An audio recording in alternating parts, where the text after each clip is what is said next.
Brook Wolverines. At this time, we would like to introduce the visiting team. Batting first, number 1, Aubrey Brock. Batting second, number 23, Tony Circa. Batting third, number 17, Kyle Devares. Batting fourth, number 22, Justin Pitcher. Batting fifth, number 27, Sean Burgess.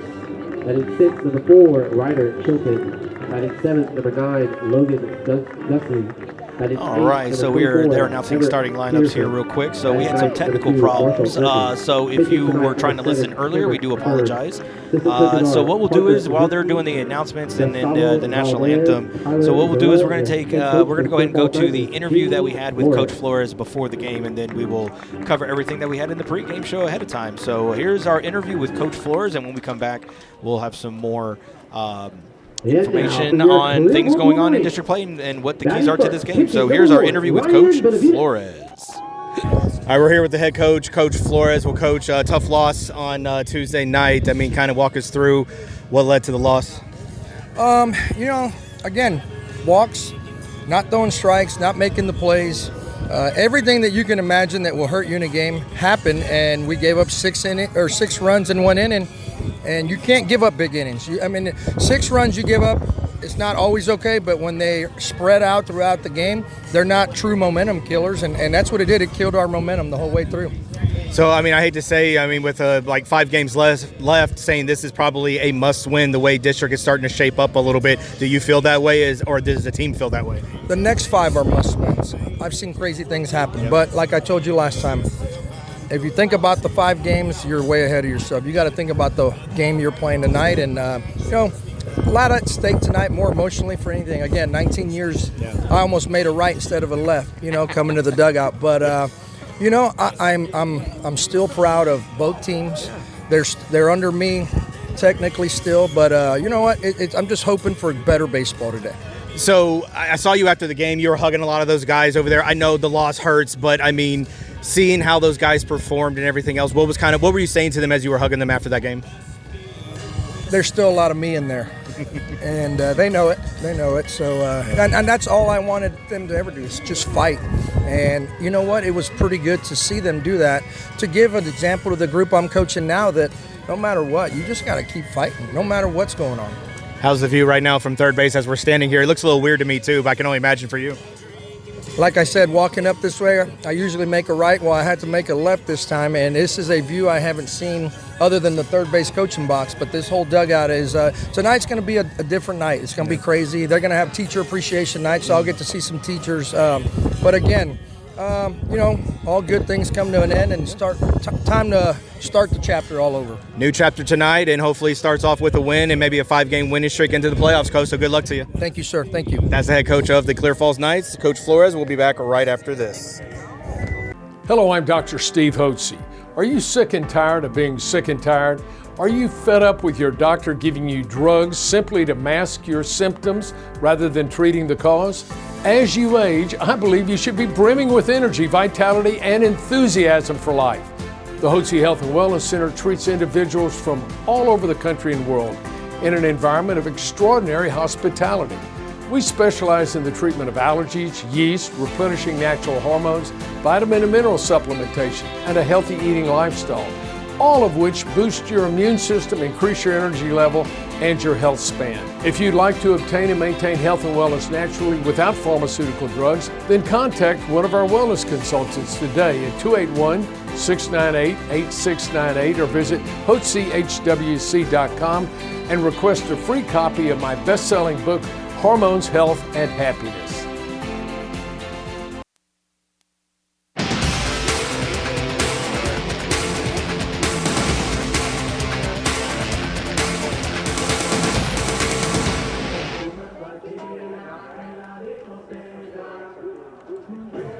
All right, we're back here live at Clear Brook High School where the Clear Falls Knights take on the Clear Brook Wolverines in this 24-6A district matchup. Ryan Gentile here. We apologize for those technical difficulties earlier if you were trying to tune in, but we wanted to get in our interview with the head coach, Gene Flores, while we had some time, while we figured out those technical problems. So it's always those little things here.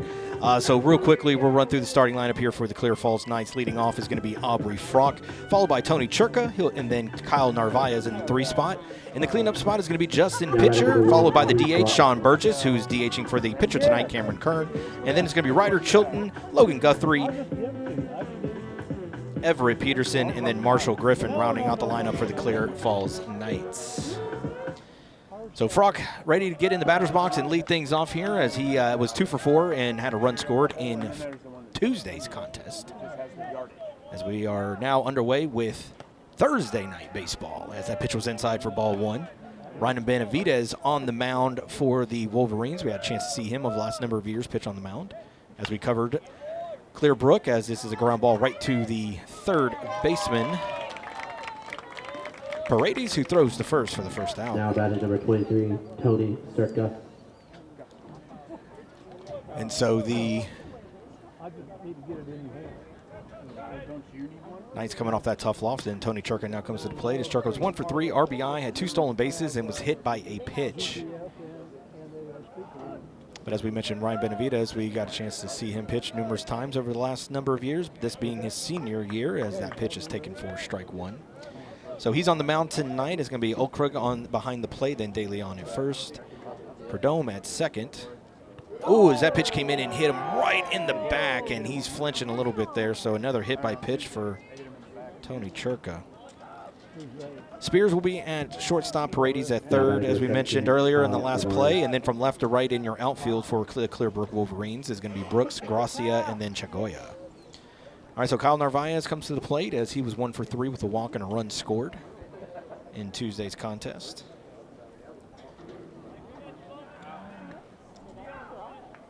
So as you heard in the interview there, and as we when we thought we were on the air, we were explaining, the build-up to that interview, as that pitch is taken for strike 1. District play is stretched out a little bit, starting to come into a little bit of a clearer picture, with Clear Creek leading the way at the top at 7-2. Springs and Dickinson sit at 6-3, and then Deer Park 5-4 in that 4th and final playoff spot, as the throwback to first is not in time. Clear Lake sits at 4-5 on the outside looking in, and then behind them is going to be Clear Falls and Brazoswood, both at 3-6, and then Clear Brook, with the win Tuesday, moved to 2-7. Paredes in at third on the grass, and this is going to be popped up and get behind us, kind of toward the concession stand area. So good crowd here tonight, as we had mentioned, or you heard Coach Flores mention in that interview. It's Teacher Appreciation Night here, so a lot of teachers ran over to say hi to him. So he's used to being at that third base, the third base coach over there, but he's usually used to walking across the field and trying to get used to walking back. As you heard him mention, he's used to going right, not left, and so it took him a second. Reaching out and found that out of play into the netting. So Narvaez sits still with an 0-2 count and 1 out, and a runner at first here, as we are just underway here at Clear Brook High School. And so as Coach Flores mentioned, pretty much, every game is a must-win if they even want to have a remote chance at the playoffs, and it starts tonight after the tough loss Tuesday night, as that pitch is outside, 1-2.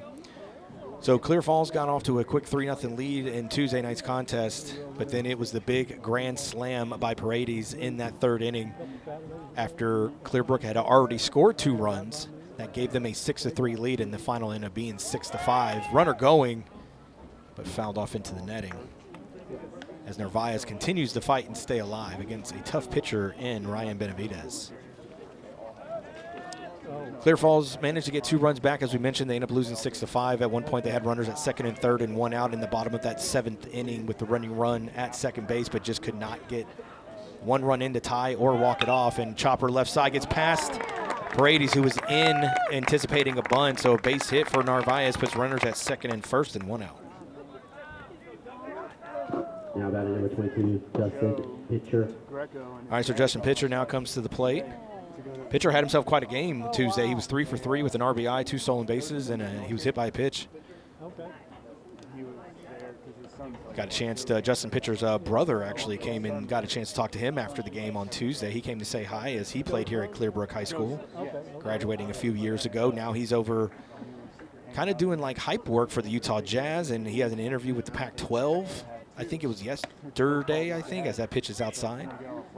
He's a pilot as well, so I mean, this kid's a jack of all trades, but he came to say hi, so it was good catching up with him and hearing what he's getting himself into, and yeah, he's having himself, living that young life and having some fun. Fouled it off into the netting. It's going to go 1-1 now here to Justin, pitcher. And so, yeah, they and then he had a chance to talk to his parents as well, who came and talked to me after the Clear Creek game. And so, yeah, very nice talking with them and the mom and everybody. And so always appreciate everybody listening in, whether you are a family member or, a cousin, friend, whoever you are. Thank you for tuning in. Pitch is outside, 2-1 here to Justin, pitcher.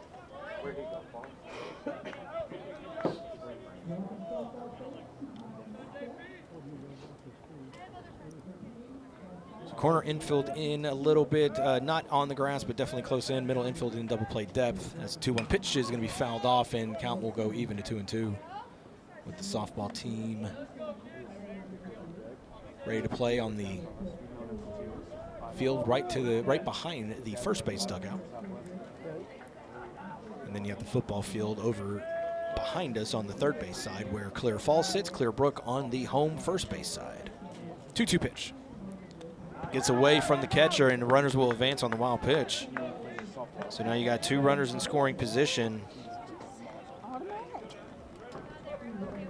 2 runners in scoring position and only 1 out for Justin, pitcher, who's with the RBI last night. I believe puts him at 12 RBIs for the team for this season. So he's in the top 3. And now he's going to hit this to the right side. That will get 1 run in as it goes right to the second baseman, Perdome, who throws the first for the first out, but the runner comes in, so Justin with the RBI ground out. Now batting number 27, Sean Burgess.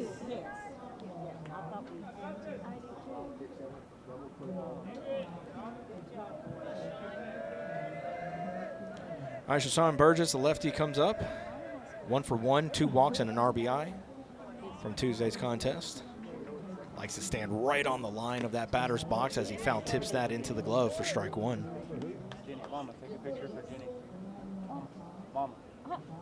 Narvaez also advanced to third on that ground out. Pitch outside. It's 1-1.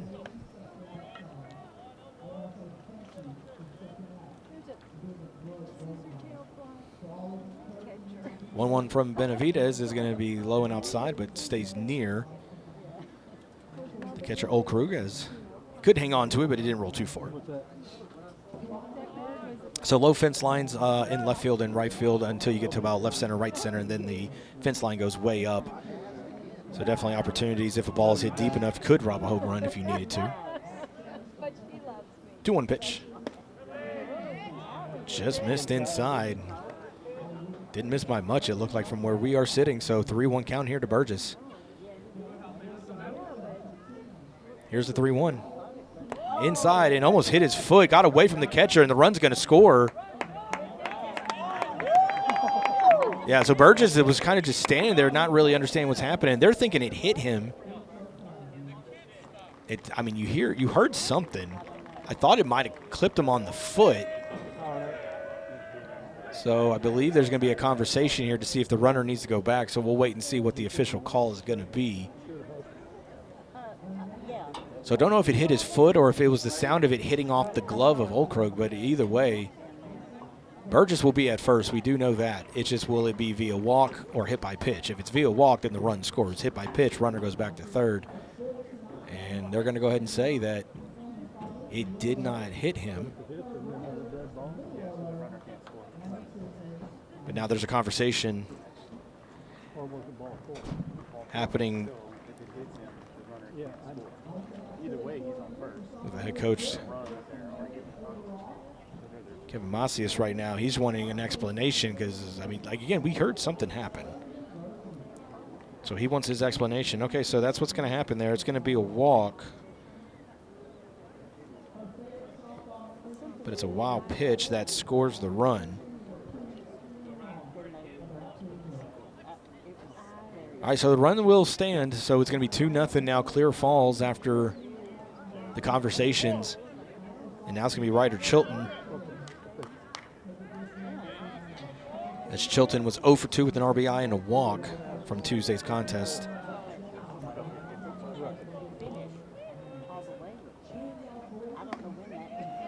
A little bit of a slider outside on the outside part of the plate for strike one. Clear Falls wearing their black road uniforms with the word Falls on the back and the white numbers on the back as well. That pitch is high. And then they got the Clear Falls logo over their the left side of the jersey over their heart, and then on the bottom right-hand side they have their number.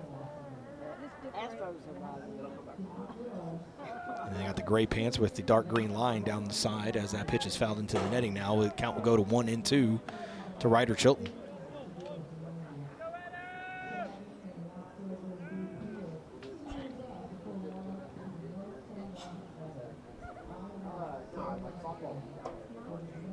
Benavidez comes set in the stretch. Burgess goes, swing and a miss, doesn't matter. That is strike three as the hit and run was on.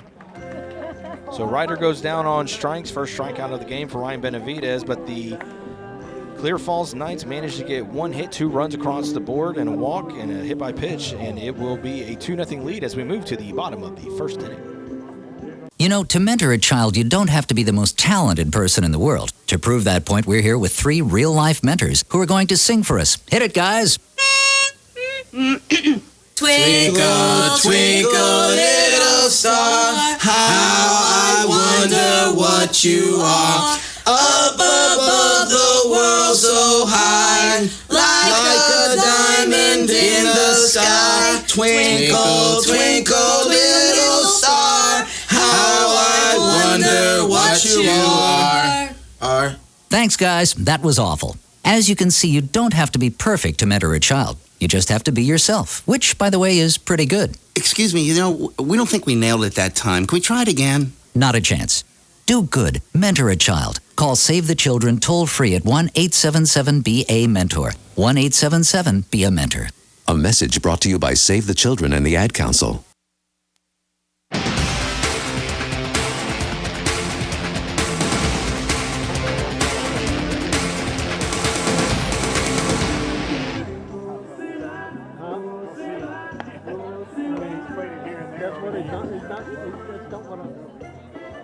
Don't do that.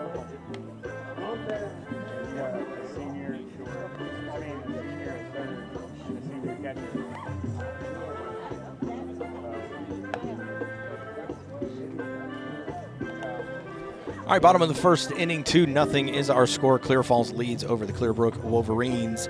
Starting lineup defensively for your Clear Falls Knights on the mound tonight is going to be Cameron Kern. He'll be followed by, behind the plate is going to be Aubrey Frock. You got Peterson at first, Griffin at second. You got Narvaez at third, Churka at shortstop, and then left to right in your outfield is going to be Chilton, pitcher, and Guthrie. Ryan Benavidez is going to be leading things off. Ryan Benavidez. He'll be followed by Giovanni Perdome and then London Spears. And then you got John Brooks in the cleanup spot, Amos Paredes in the 5th spot, Brady Tran batting DH tonight, batting 6th. And then you have Jimmy De Leon in the 7th spot, and then Max Chagoya batting 8th, and then Tyler Oldkrug, the catcher, batting 9th. First pitch from Kern is going to be fouled off into the field of the softball team, who is warming up right now. And it is the Clear Falls Knights, Lady Knights taking on the Lady Wolverines over there. So both schools over here at Clear Brook today. As this 0-1 pitch is on the way from Kern, and it's going to be just high for ball one. So usually we would have been playing this game on Friday, but because of the impending weather coming in, they decided to move the game to today. Pitch just misses inside now, 2-1.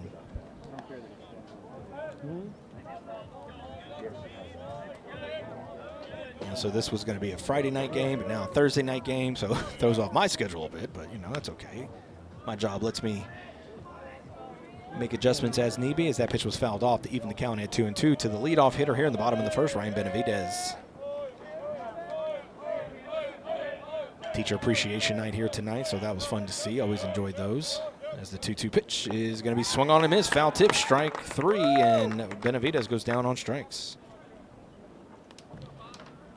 Always enjoyed finding your favorite teacher to show your appreciation. Clear Brook Wolverines, number 5, Gio Bruno.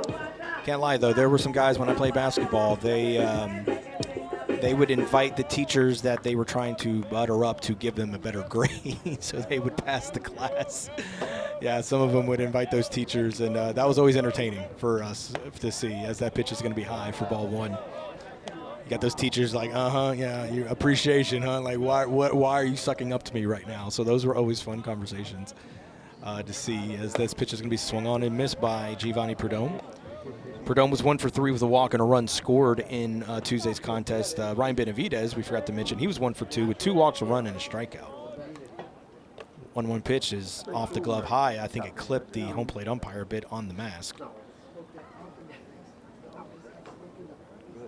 So count will go to 2-1. Flores came out just to make sure everybody's good.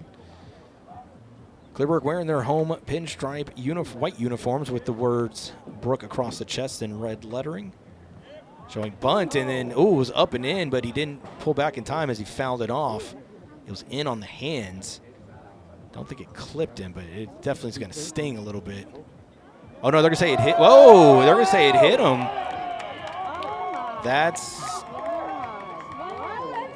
And Coach Flores is trying to get himself an explanation here, so that's, I mean, it clearly hit the bat. It didn't hit him.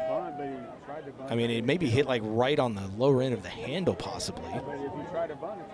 I mean, and plus here's the other thing too. He didn't pull back. The bat was still across the plate. Like, he still attempted at it. So even if it did hit him, it doesn't matter. He went for the ball. That's how the call should be. So that is, man, we're only in the first inning. We're going to get our first Coach Flores. Well, okay, no, he's, wow, that might be the calmest I've ever seen him, because that confused me a little bit there. So,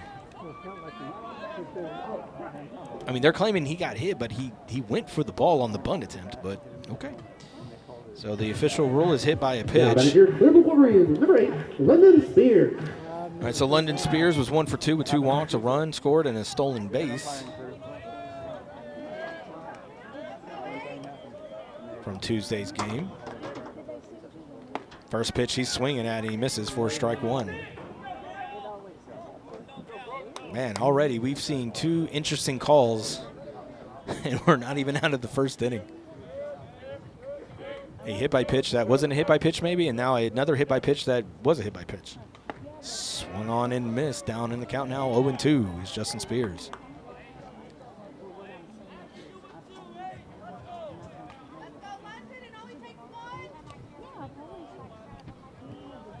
So Kern working out of the stretch here tonight.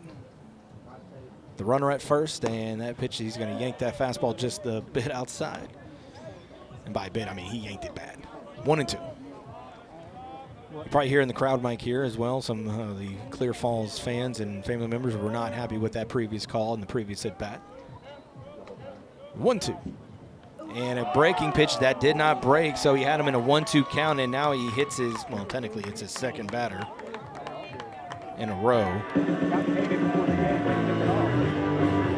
Now batting here with Clear Brook Wolverines, number 7, John Brooks. All right, so Brooks never had an official at-bat Tuesday. He had 2 walks. He was hit by a pitch twice, had a run and an RBI in that game. So he's going to look to get his first official hit in this series that doesn't involve him getting hit. With runners at first and second and only 1 out here in the bottom of the first. And that first pitch he's looking at for strike 1, with his team trailing 2-0.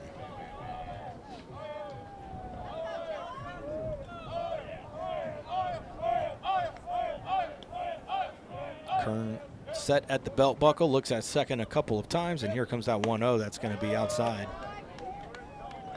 So we've seen this with Kern. When he's on, he's on. He's hard to hit. He has a good fastball, good breaking stuff, a little bit of off speed when he needs it. But sometimes that command can become a problem. As he looks at first, as he's set, and the 1-1 is going to be low and in, 2-1. And so we've seen it a couple times where that command just gets him in trouble, where he hits a couple batters, he walks a couple batters, and those end up being runs scored. So now the 2-1 pitch is going to come inside and just misclipping Spears. Now 3-1.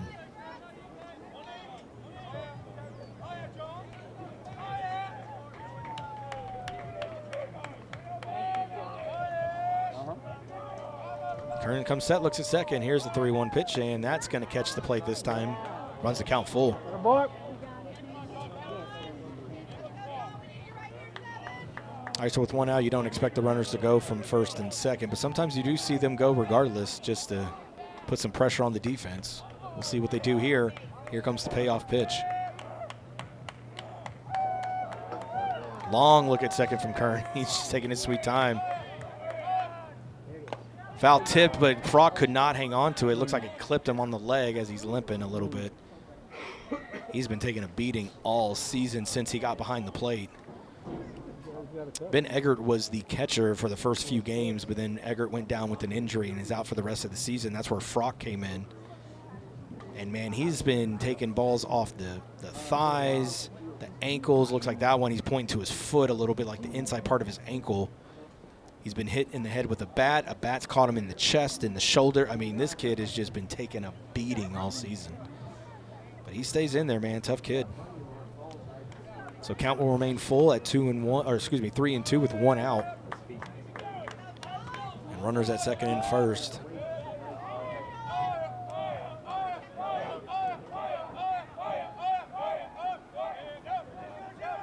Here's the payoff.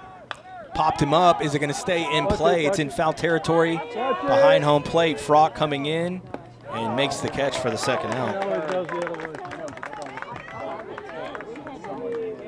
Yeah, wind is whipping around. There's a flag. The flag is just beyond the right field foul pole, and it's blowing hardcore toward the first base dugout. Or sorry, I guess out toward, out really toward its right. So the wind is blowing a lot. But here comes the man of the hour from Tuesday, Paredes, 1 for 3, and he had the big grand slam that gave the Clear Brook Wolverines a 6-3 lead and ultimately led to them winning the game 6-5. So Tuesday night, the wind was blowing out toward left center field. This time the wind is blowing out kind of in toward first base. See if that plays a factor as he looks at strike one.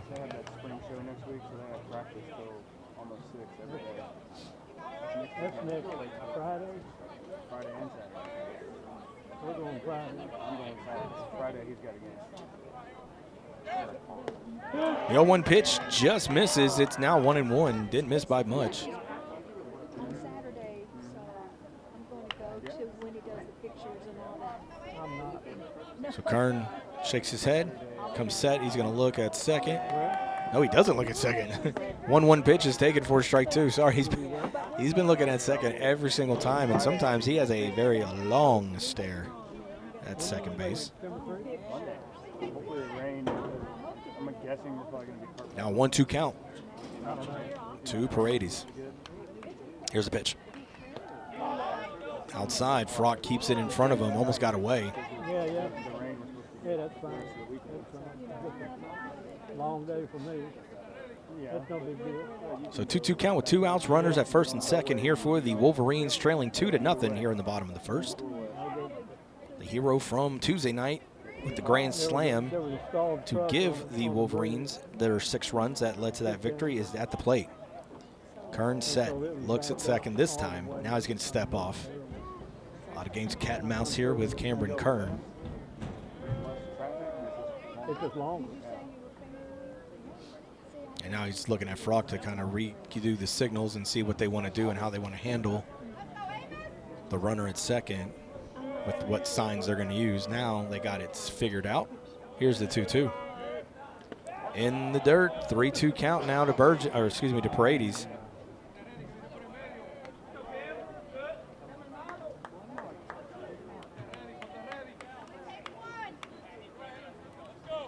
All right, so runners will be off with the pitch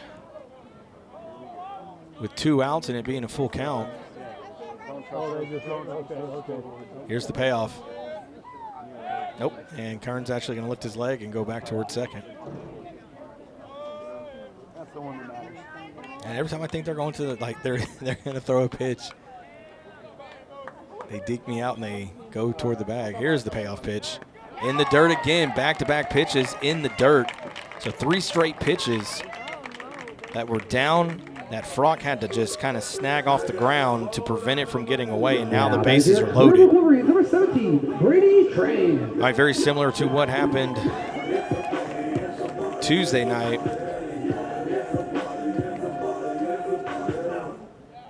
And it's going to be the left-hander Brady Tran. He did not have an at-bat in the game. He came in as a courtesy runner throughout the game for Oak Brook, and he scored one of the runs in that second inning. The lefty looks at a pitch inside for ball one. And this was the other issue that happened of how those 6 runs came to be. 3 of them came via the walk. So 3 walks led to 3 runs that led to that grand slam. Here's the 1-0 pitch, and that's going to be inside, 2-0. So, and now Coach Flores is going to come out and talk to his pitcher here. So started off good with a strikeout to start the game off, but then 2 back-to-back hit by pitches and then a walk has loaded the bases, and Coach Flores is going to go out and have a conversation with his pitcher, maybe give him a little bit of a breather, a chance to calm down. All right, so as we mentioned, we've been broadcasting here for the last 5 years at Clear Brook and covering this team. We've been saying it all season. Coming back here, they still have a lovely little tribute to one of their alumni, and that is a 2014 Clear Brook alumni, Corey Jolks. And if you recognize that name, Corey Jolks is a Clear Brook Wolverine alumni who actually made the Astros opening day roster a few years ago, and it was a big deal here. And I remember sitting in this exact spot when Corey Jolks started. I think it was the second game of the season. I don't think he started opening day. I think it was the second game, and everybody, like as we're broadcasting the game, everybody in the stands has their phones out to watch that game and see his first at bat. So that was a pretty cool moment to be here at Clear Brook High School when their alum Corey Jolks made his major league debut for the Astros. 2-0 pitch. This one is going to catch the zone for strike one as the meeting on the mound has ended. Brady Tran thought that was inside. Kind of gave a look back to the umpire like, what's going on here? So now 2-1 count with the bases juiced. Kern going to work out of the stretch, not the windup with the bases loaded, and that pitch just misses. Looked up a little bit low on the outside, so 3-1 now. So got to put it in the zone if you don't want to walk a run in.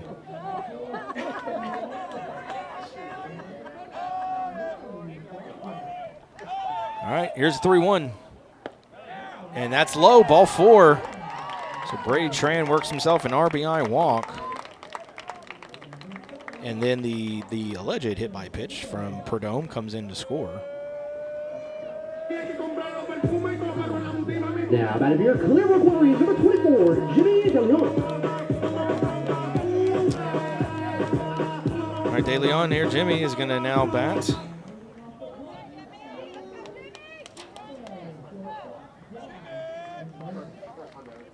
He did not play in Tuesday's contest. I think he came in as a courtesy runner, or he came in defensively at one point, but by the time he came in, that was in the top of the 7th inning as that pitch missed outside for ball 1. So still 2 outs here in the bottom of the first. 2-1 is your score with the bases still loaded.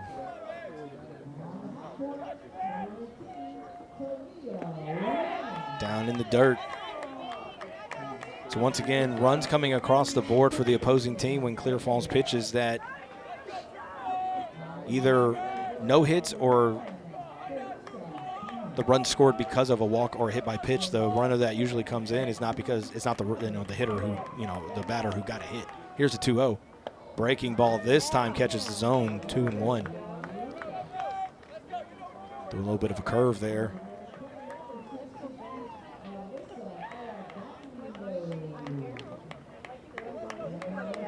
So as we mentioned with the bases loaded, usually pitchers will work out of the windup. Kern does not. He works out of the stretch. Now he's set at the belt buckle. Here comes his 2-1. Popped it up to right field. Stepping back and making the catch is Guthrie to retire the side. So no hits and a run comes across the board after a couple walks and hit by pitches, and it will be 2-1 as we move to the top of the second inning between Clear Brook and Clear Falls, with Clear Falls leading. If you're tired of sorting through online directories and classified ads to find your perfect home, look no further than Elio Alanis and his team with the Alanis Real Estate Group. Elio is a local real estate agent in Houston and also a CE King alum, and he just wants to help you find the perfect home for your family. Ditch the stress of going to viewing after viewing only to be let down. Connect with Elio Alanis and the Alanis Real Estate Group. Go to wearehtx.com to learn more. The Alanis Real Estate Group, we are real estate.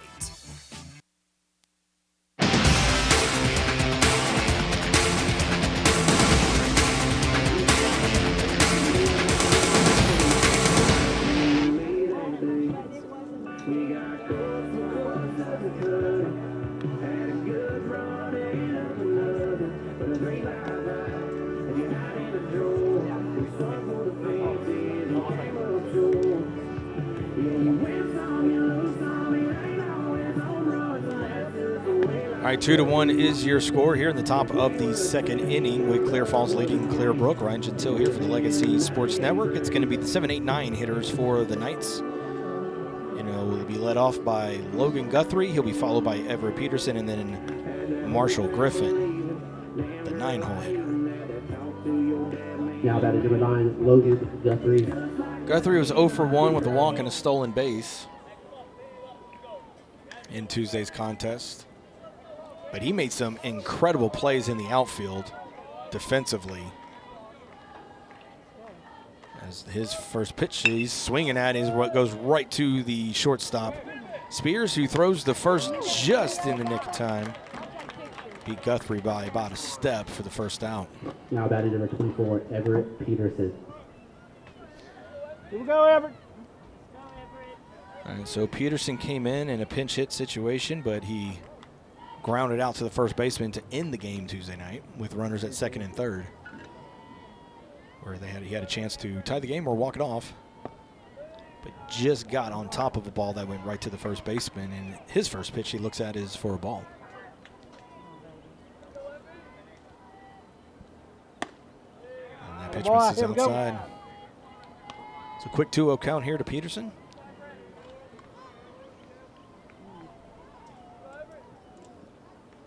Shot to left field, is going to drop in for a base hit. It's going to get all the way down to the fence. Peterson's rounding first. He's going to go ahead and jog his way in, and he's going to be in with a 1-out stand-up double. Now batting number 2, Marshall Griffin. All over that pitch as he hit it in a spot down that left or into left field that just when it bounced, it just kept on going, kind of started hooking away from the left fielder Brooks, so he couldn't get there to cut it off before getting to the fence. So now that brings up Marshall Griffin with a runner in scoring position and nobody out, or 1 out. High and in. Oh, they're going to say it clipped him. They're going to say it clipped his arm a little bit, or the forearm possibly, so a hit by pitch. Now batting number 1, Aubrey Brock. All right, so back to the top of the order with Aubrey Frock, who grounded out in his first at-bat.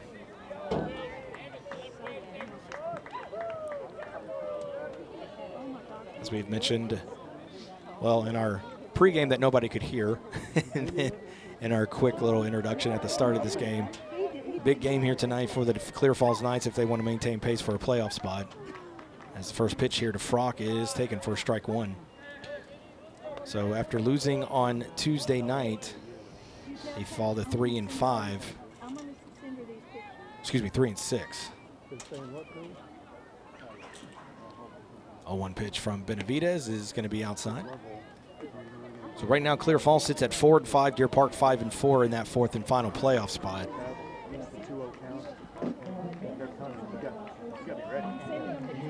It's a lot of congestion still. As that pitch inside, Frock thought about going around. He did not. It's going to be now 2-1.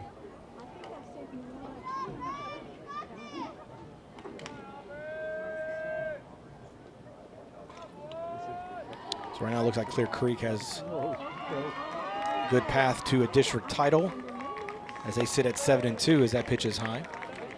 But still, only game behind them is Clear Springs and Dickinson, so one of those two teams could catch them. But right now it's going to be probably between those 3 teams finishing somewhere in between 1 and 3. Deer Park sitting at 5 and 4 is definitely not far behind Clear Springs and Dickinson, but can't anticipate that maybe they do keep pace. We'll see, but right now it looks like it's going to be Deer Park, Clear Lake, and depending on how this game goes, Clear Falls. As a chopper to the left side, goes right to Spears. He backhands it, throws to the third, and it is in time for the force out. He did not have a play at first, so heads up play there by Spears to get the leadoff runner. Now batting number 23, Tony Circa. All right, and so 6-5 there as I put a little thing on my scorebook.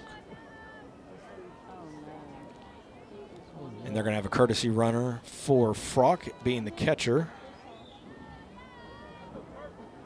Let's see, that was 20. Yeah, so Andrew Moreno is going to courtesy run. At first base for Frock, so with 1 out now. After the force out at third on the backhand pick by Spears. And there's some action in the bullpen as this pitch is popped up in the infield. Actually, I take it back. No, there were 2 outs, and Benavidez dropped the ball. So runners were going, so apologies there. It was 2 outs, not 1 out.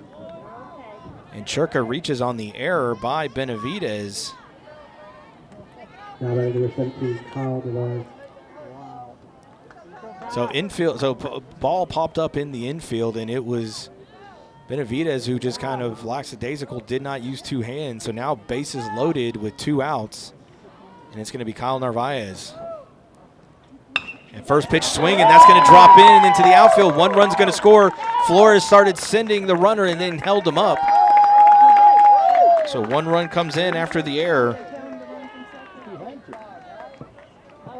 And bases will remain loaded after the RBI single by Kyle Narvaez.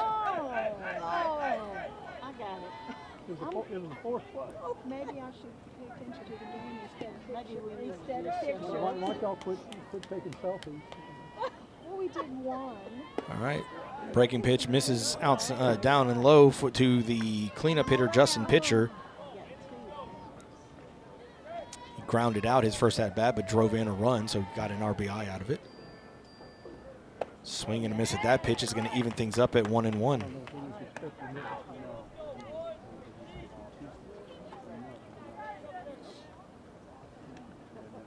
So right now, costly error by Ryan Benavidez that could have got him out of this inning, gave up a run on the very next hitter, and that pitch is taken for strike 2. Pitcher kind of leaned back, not agreeing with it, shaking his head. Gave a look back to the umpire, asking him, or not really asking him, but just looking at him like, really? Here's the 1-2. Fouled off into the netting, so that pitch being a little bit low, pitcher had to kind of fight for his life there. Thought maybe that gets called strike 3, so not a pitch ideally you want to hit because you're going to get on top of it and ground it out. But the bases remain loaded with a 1-2 count and 2 outs here in the top of the second inning. It's 3-1 now, Clear Falls. Out of the windup and the 1-2. Foul tipped again. Justin Pitcher fighting things off.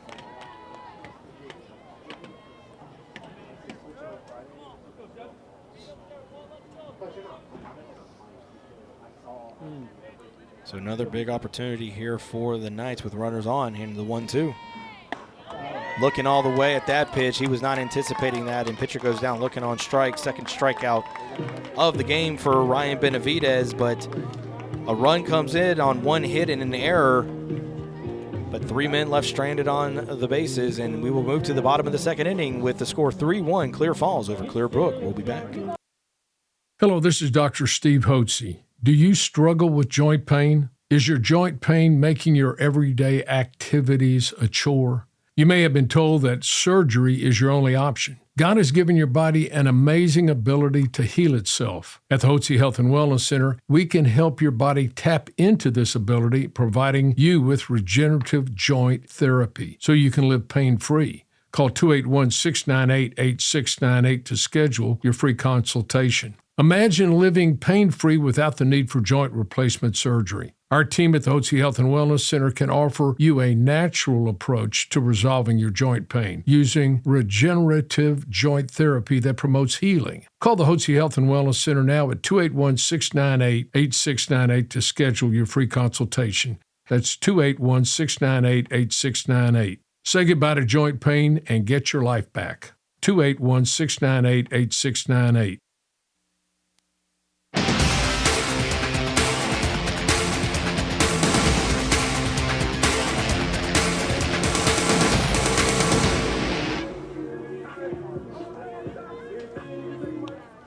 All right, bottom second inning, Max Chagoya is going to lead things off, the lefty.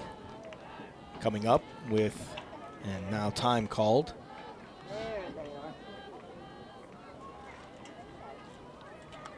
As he went to check his swing and did not go around as that pitch was inside for ball one to the lefty Chagoya from the righty Kern. Chagoya was 0 for 3 Tuesday night with a strikeout. And he's going to hit this pitch, and it's going to be a diving catch by the shortstop Churka, as it was a soft fly ball, and it kept tailing away from him, and he just made a diving attempt to make the catch for the first out.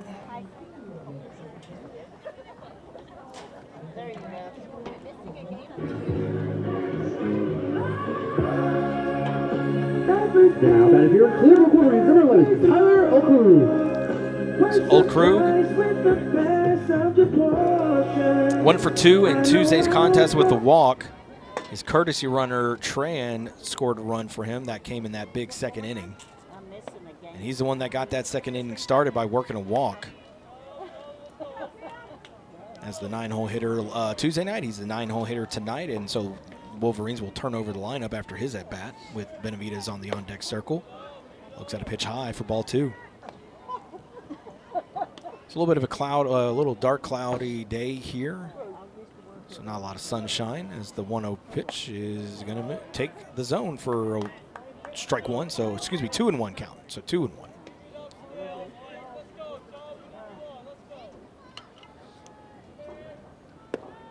Pitch is down, 3-1. Gracia warming up in the bullpen for the Wolverines. He's being DH'd for tonight, so keeping him ready just in case as that pitch misses, so ball 4. So once again, Okrug works himself a walk in the second inning. Now, that is your Clear Brook Wolverines, number 1, Ryan Benavidez. All right, so Benavidez struck out in his first at-bat in that first inning. All right, so both these teams getting a lot of batters to the plate in these last 2 innings, and we're going to have a courtesy runner at first base. Looking to see who we got there.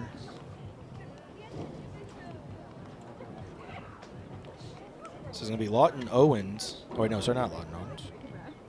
I don't know who that is. What's that kid's number?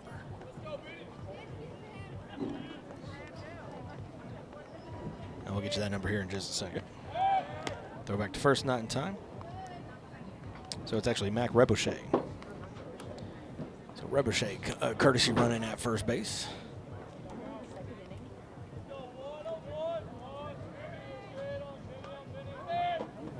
That pitch is going to miss outside. So Rebouchet, who's courtesy running at first base, he actually did start Tuesday's contest. He went 0 for 3 with a hit by pitch, and he had a strikeout. But Okrug was the catalyst of that big second inning Tuesday night, so Kern going to try to keep that from happening again as he steps off the mound, not liking the count. It's a very similar situation. They had 3 runs coming into this inning on Tuesday night, so we'll see how this turns out as this pitch is going to be fouled into the netting by Benavidez. So count will go to 1-1.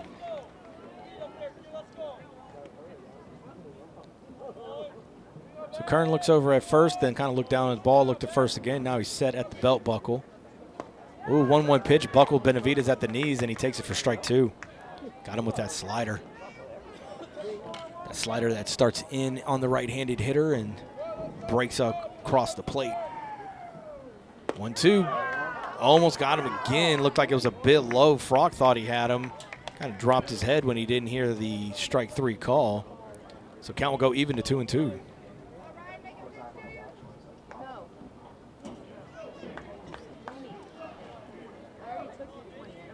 Kern looks over at first, and his 2-2 pitch is going to be shot down the line, but snagged by Narvaez. He goes to second.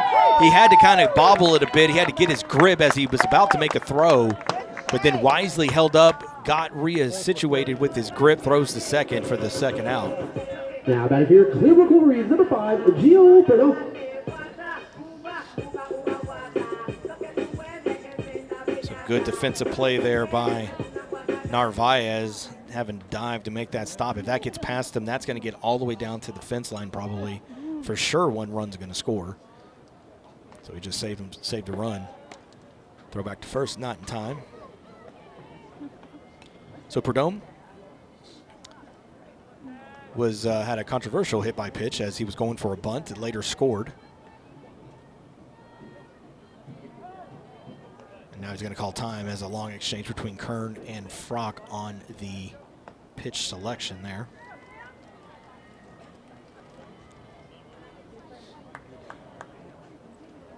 Fouled off into the netting. For a strike.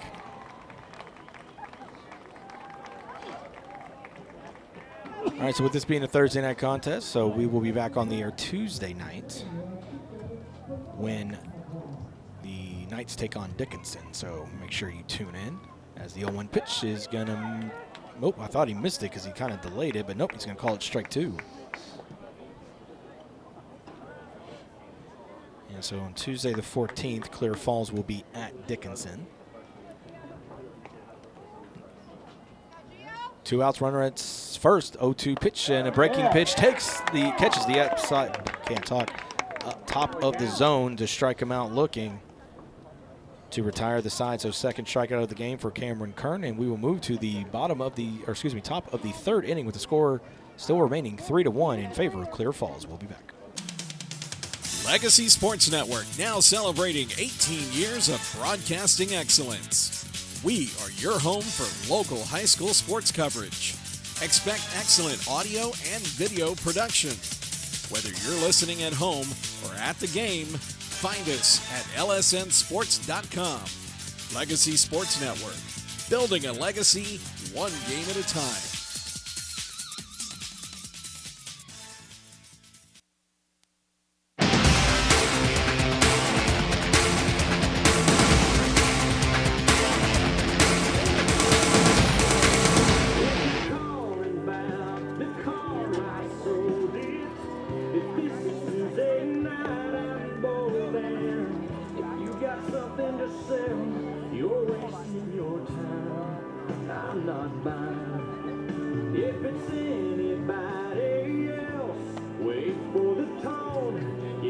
Top of the third inning, 3-1. Clear Falls leads over Clear Brook. Ryan Gentile here for the Legacy Sports Network. Thank you for tuning in this evening on a Thursday night, outside of our typical Friday nights, as impending weather again coming in for Friday's contest. And so just to play on the safe side, they move the game to tonight.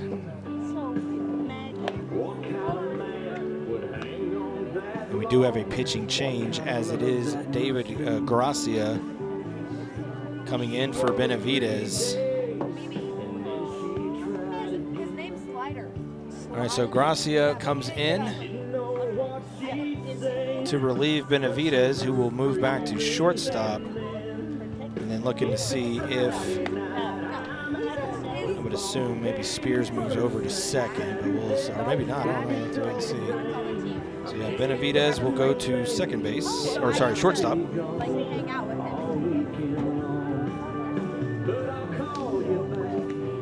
And let's see here. Perdomo will remain at second base. And I'm looking to see where Spears maybe would have went, and I believe he went to center field.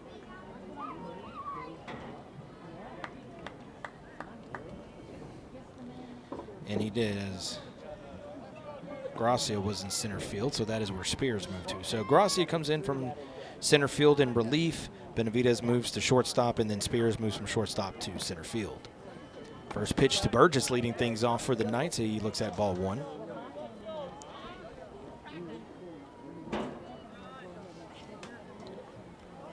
Burgess worked a walk back in the first inning.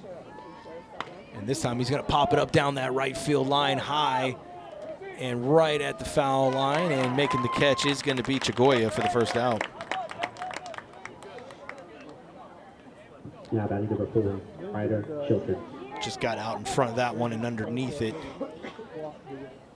So now Ryder Chilton struck out back in the first inning. Really?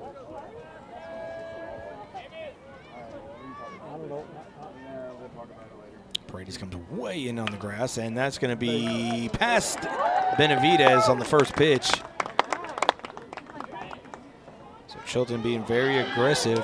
Oh, and he got caught up rounding first. So he got caught up, and now he's put in a tag-out situation as they got the ball in. I looked down to make my mark that he got, and I guess Chilton got a little too aggressive. And Brooks got the ball in quickly, so credit to Brooks for getting the ball in quickly to get him out. So 9, 6, 3, 1. And now first pitch swinging is Logan Guthrie, as he did in his first at-bat when he grounded out right to the shortstop.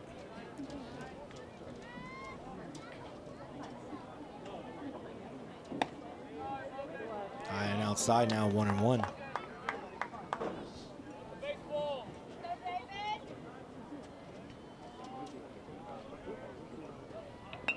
Check swing, and it goes right into field of play. And the catcher, Okrug, makes a great play to get out in front and throw to first to retire the side. So a base hit, but a base running blunder makes it 3 up, 3 down for the Knights as we move to the bottom of the third inning, with them leading still 3-1 over the Clear Brook Wolverines live at Clear Brook High School. We'll be back. Life happens. Maybe a work trip, a family event, or you just want to watch the game at home. Don't let the tickets go to waste.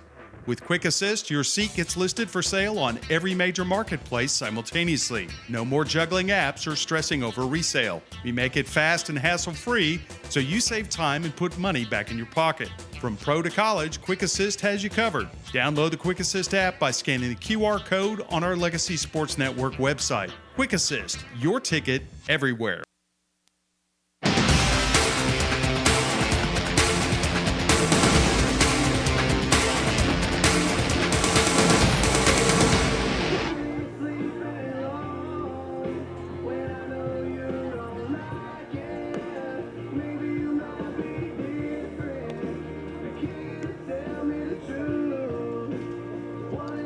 All right, bottom of the third inning, and it is 3-1. The Knights over the Wolverines. Ryan Gentile here for the Legacy Sports Network. Thank you for tuning in this evening. It's going to be the 3-4-5 hitters for the Wolverines leading things off. As Spears will lead things off in this third inning, as he was hit by a pitch back in the first inning, later left stranded at third base. Kern remains on the mound for the Knights, and first pitch swinging right to the shortstop, Churka, who backhands it and throws the first for the first out. There's a lot of aggression here by both these teams, swinging a lot of first pitches. So John Brooks popped up to the catcher in foul territory in his last at bat. Yeah, a lot of these guys being very, very aggressive. So a lot of these guys swinging at first pitches or second pitches, trying to put the ball in play. And that pitch he's looking at for strike one.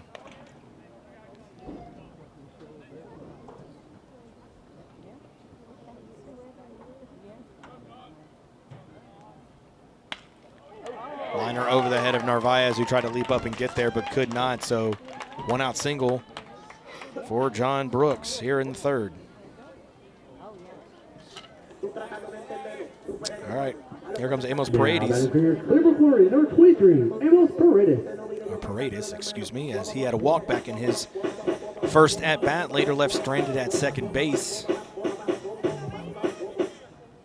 We know he has some pop in his bat after the grand slam Tuesday night. But the wind is blowing kind of more toward that right field line. As that pitch comes in, almost hit him. It got away from Frock. A little bit of hesitation there by Brooks going down to second. I think he thought maybe Frock might have caught it at first. I mean, it hit right off the top of his glove. Paredes had to get up out of the way there as it almost clipped him.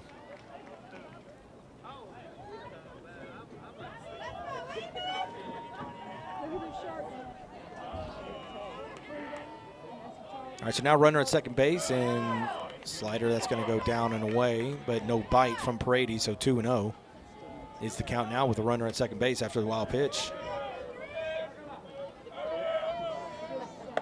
Fastball catches the top of the zone, 2-1.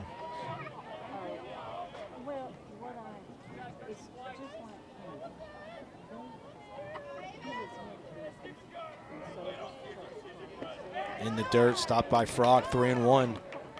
So they're being very careful with Paredes.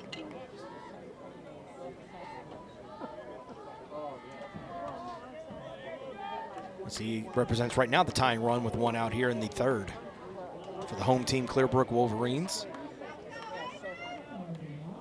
Kern set at the belt buckle, long look at second base, and the 3-1 pitch is going to be slicing foul down that right field line.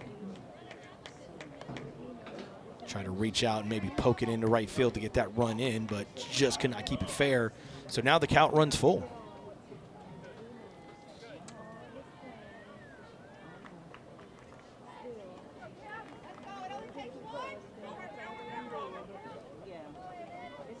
Payoff pitch on the way from Cameron Kern, and it's going to be fouled off once again. Paredes battling now with a full count, as a couple of pitches have come in the zone that he's had to foul off. A couple of off-speed pitches. As he looked at a few pitches that were down in the dirt, wasn't close to the zone for him to bite on. 3-2 pitch. Tried to check his swing. Doesn't matter. Caught the zone anyways. And Paredes will go down looking on strikes. Third strikeout of the game from Cameron Kern. Yeah, that is your Clear Brook Wolverines, number 17, Brady Tran. All right, so Brady Tran, an RBI walk back in that first inning with the bases loaded. So the lefty, one of two in the lineup tonight for the Wolverines. The other one being Chagoya, the right fielder. And with 2 outs, runner at second base looking to cut down this 2-run deficit to the Knights. Up and in on that fastball. There's a bug. No, I'm just being random. There's a bug. Need to put you in the home. I just ran off. It was a bug. 1-0 pitch is going to miss outside the zone. So 2-0 count here to the lefty Tran. So we got a chance to call some of his games the last few seasons as well here at Brook. 2-0 pitch is going to catch the zone this time for strike one. It's a little bit of a weird feeling here for Gene Flores. Very emotional game. I know we keep talking about it this week, but I mean, after spending 19 years in a place, as this is going to be a ground up right to the shortstop Churka. Oh, but he can't hang on to it, and that's going to be an error on Churka. And so that put runners on the corners. And now it's going to bring up Jimmy De Leon, who popped up to the right fielder.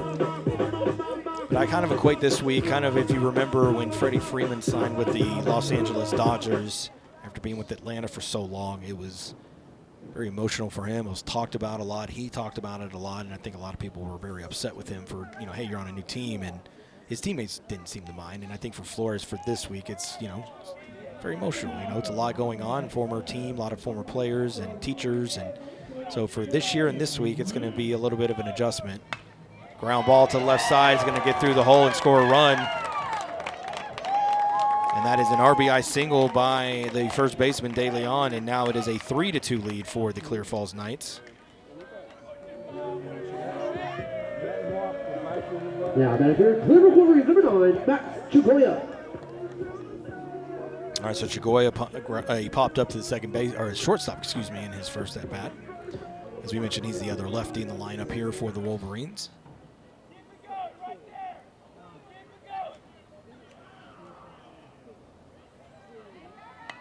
Popped up the bunt. Can somebody get there? Diving for it was Narvaez, but he got it off a hop.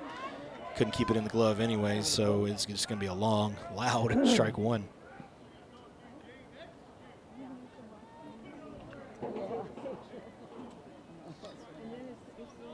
All right, so another error where the next at-bat led to a run, as that happened in the last inning, but it went against Clear Brook Wolverines. We'll see if the Wolverines can capitalize now with runners at second and first and 2 outs. Trailing by 1, and that pitch just missed. As Chagoyas checked his swing, Frock tried to frame it. Looked like it was a little bit below the zone in the knees. So count will go to 1-1.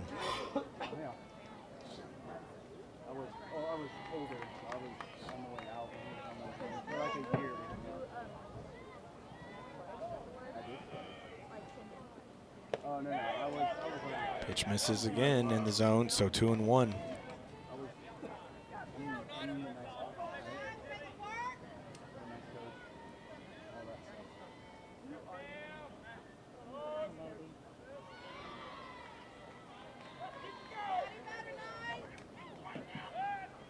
Kern set at the buckle. He's going to step off the mound. All right, so 2-1 count here to the right fielder, Chagoya. 2 outs here in the bottom of the 3rd inning, where the Wolverines have put up a run on the board and now trail 3-2 to Clear Falls. Here's that 2-1 pitch, and it's going to be high and outside, 3-1.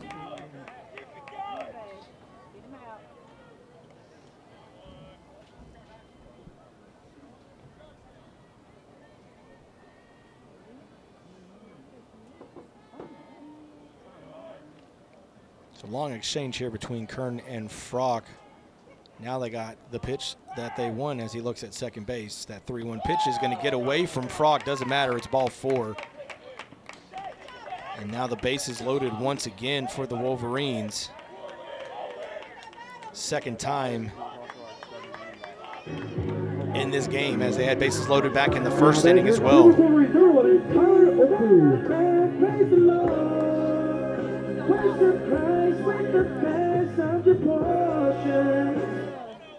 And had bases loaded with 2 outs. They walked in a run, and then Kurt managed to get a pop-up to end that inning.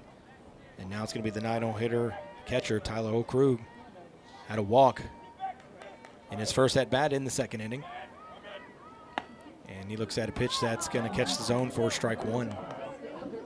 Some groans from the Wolverine side of things. Did not like the call.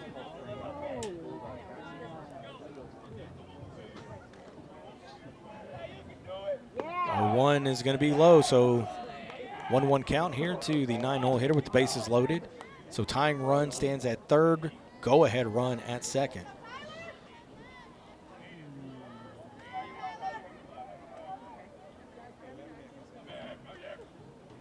One pitch is going to catch the inside part of the corner of the plate, and it's going to be now 1-2. We've seen this all season with Kern, at least since we came in district play.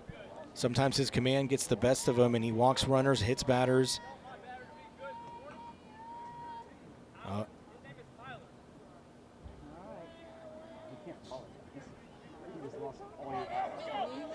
Not sure if you might caught that, but the head coach of the Wolverines said his name is Tyler. I don't know what's going on there, but he wants, I guess, a fair shake for his catcher in the zone for whatever reason. But now looking at a 1-2 count. Bases loaded. Here's the pitch. This is outside, 2-2.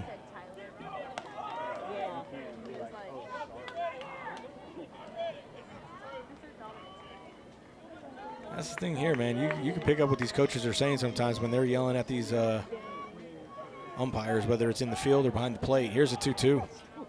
Swing and a miss, and Okru goes down on strikes. 4th strikeout of the game for Cameron Kern. And it will retire the side and leave the bases loaded as we move to the top of the 4th inning as a run came across the board for the Wolverines, cutting down the deficit.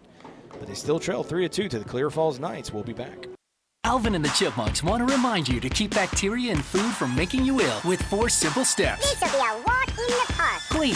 Wash hands and surfaces often. I'm waiting for the rinse cycle. Separate. Keep raw meats away from ready-to-eat foods. Yep. Cook. Make sure meat, poultry, and seafood is cooked to the right temperature. Fire in the hole! And chill. Refrigerate food promptly. Bingo!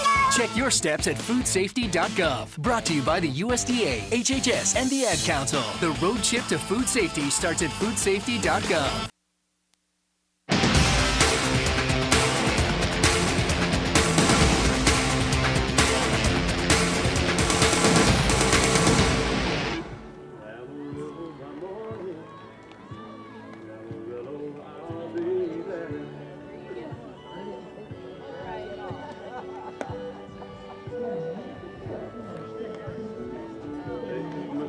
All right, a little classic from a from a country legend in George Strait as Amarillo by Morton plays, as we are now in the top of the 4th inning. Grassi remains on the mound for the Wolverines. It's going to be the 8-9 hitters, and then back to the top of the lineup with Aubrey Frock for the Knights as they lead 3-2.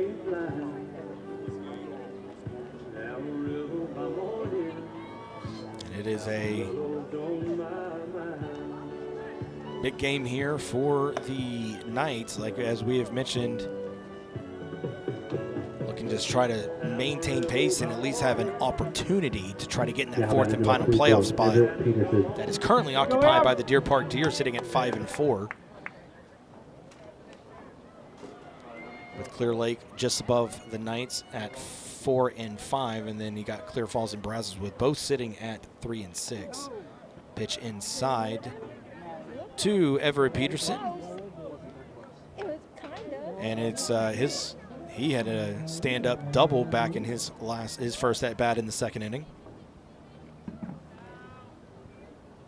Old Krug is asking for a replay of signs as he was waving for his pitcher to step off the mound.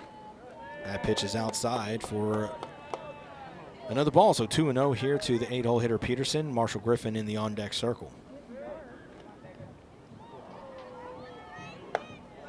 Pitch high in the zone, thought about going around, did not. Now 3-0.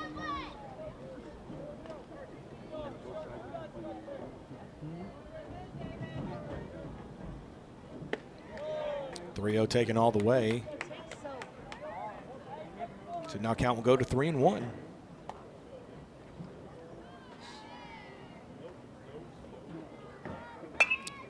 Ground ball to Perdome at 2nd, and he will flip it to 1st for the 1st out. Now batting number 2, Marshall Griffin. So Marshall Griffin hit by a pitch back in the 2nd inning, later scored a run on the RBI single by Narvaez. And that came after the error from Benavidez on a easy pop-up to end an inning. He could not corral it in. Pitch high and outside, ball 1.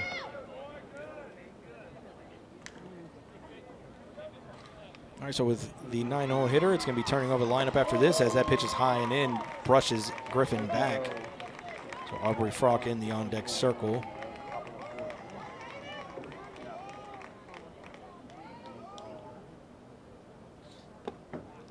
Two-0 is going to miss, 3-0 now.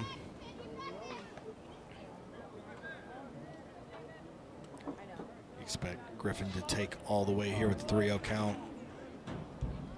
And he does, and it catches the zone for strike 1. Paredes at 3rd, in on the grass. And now he's going to be told to go back behind the bag in the dirt.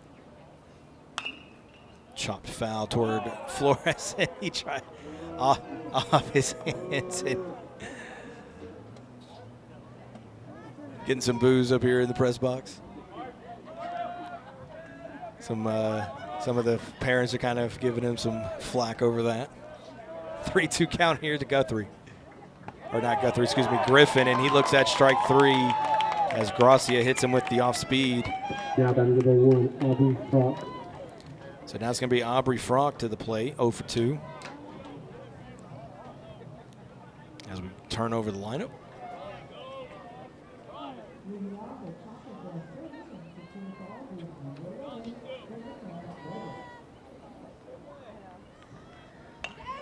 pop up, first pitch swinging, and it's going to be in foul territory for De Leon at first, who makes the catch to retire the sign. So 3 up and 3 down once again in back-to-back innings for the Clear Falls Knights, as we will now move to the bottom of the 4th inning, with the Knights still leading, though, 3-2 over the Wolverines at Clear Brook High School. We'll be back. We've got the power to make things right. Mr. Electric, show you the light. Looking for electrical help you can count on? Switch to Mr. Electric. We have some of the best trained electricians in the business, and they're ready to help you with any project, big or small. Best of all, with Mr. Electric, our work is 100% guaranteed. That's why so many people trust Mr. Electric. We've got the power to make things better. Mr. Electric.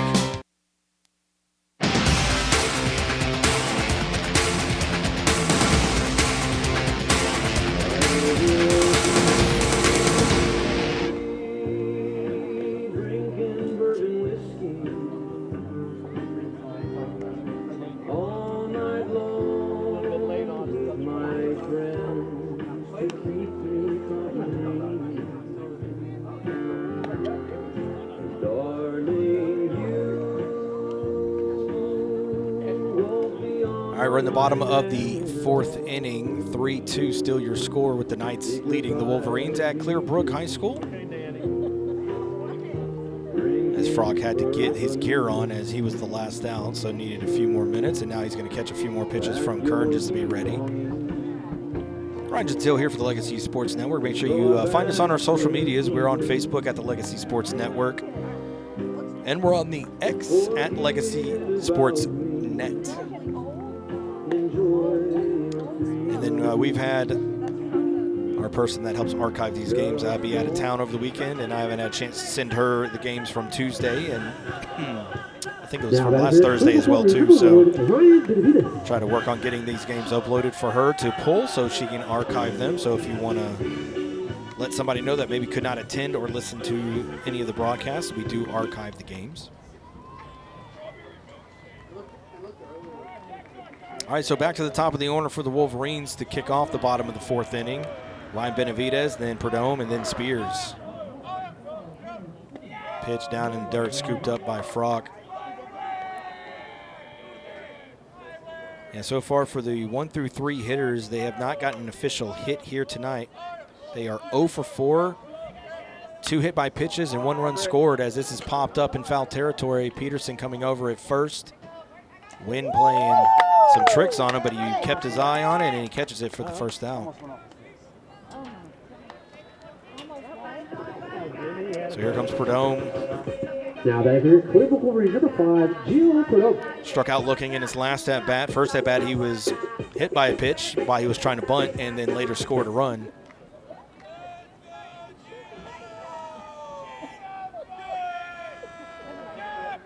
First pitch taken, strike 1. That's the thing with Kern. Kern can find his breaking stuff in the zone, or at least make it look like it's going, stay in the zone and then break out. Usually moves pretty quickly as that pitch is taken for strike 2. And we were talking about this a few innings ago. His command sometimes is all over the place, but he managed to leave a lot of runners on base. So far tonight, 7 runners have been left on base for the Wolverines, twice with the bases loaded. Here's the 0-2 to Perdome, and he swings and misses, and he goes down.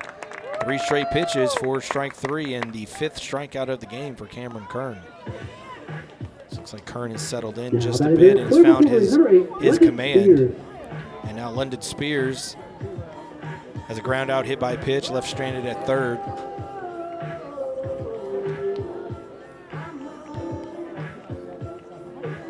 I love when these high school players, their walk-up music is a song from my day when I was in junior high or high school.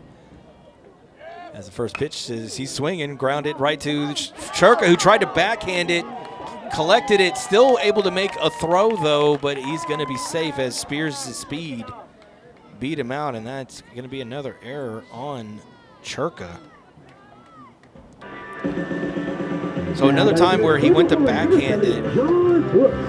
So Churka tried to backhand it, where the way that ground ball came, he could have fielded it cleanly, squaring it up and, you know, bending his knees, but he tried to backhand it when he didn't need to. and it went under his glove as a throwback to first, snap tag, not in time. So now John Brooks comes to the plate, who's 1 for 2 tonight with a single and a run scored. And now the ball gets away as Kern throws it.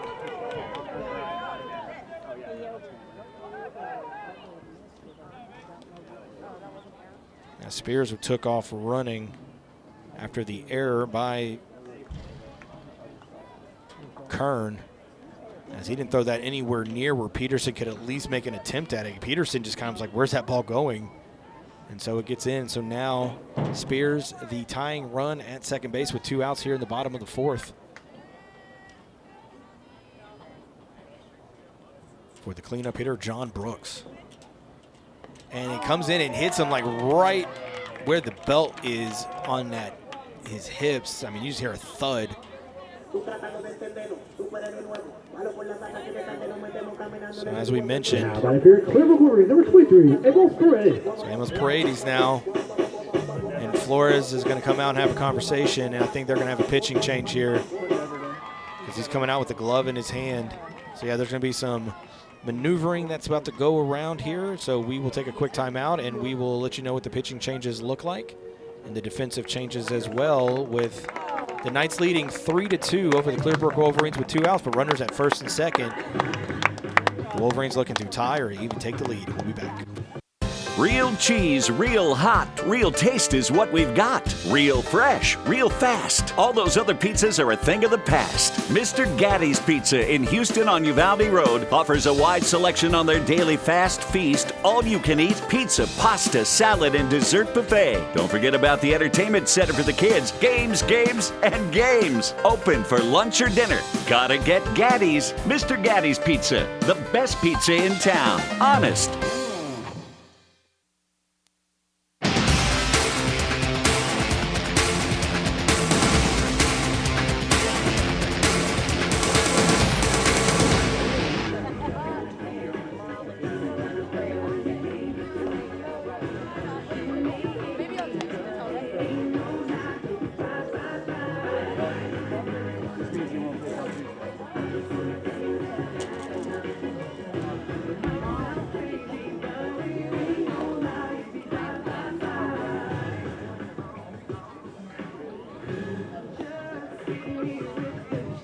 All right, Everett Peterson comes in, relief.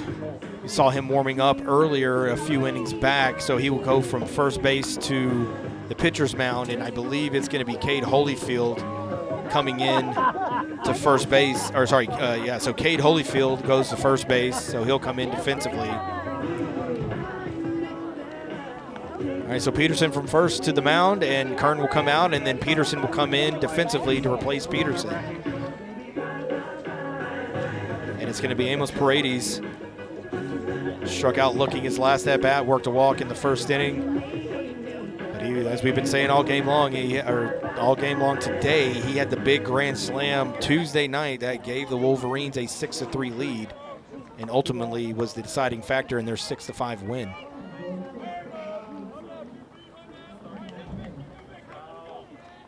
First pitch was a breaking ball from Peterson that was up and did not break. Paredes had to get out of the way.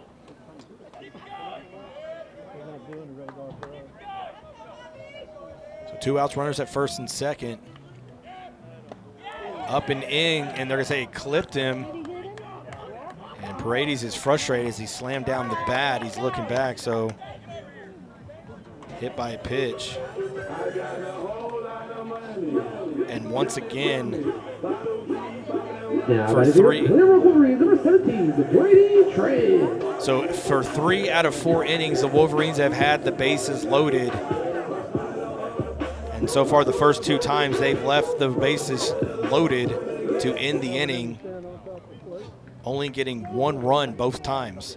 But if they maintain that pattern, they will tie the game up if that continues here with the lefty Brady Tran, who reached on an error back in the 3rd inning and then worked a walk in the 1st inning with the bases loaded to get that first run of the game for the Wolverines. First pitch taken all the way, strike 1. Yeah, with the command of Peterson, you had to think, okay, let's see if he can put a strike in there before you even attempt to swing, and now he does. We'll see how aggressive Peterson is now with Tran.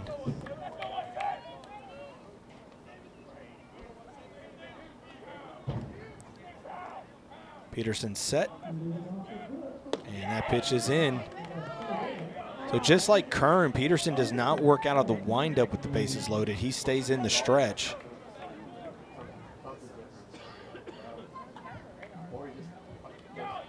Here's the 1-1.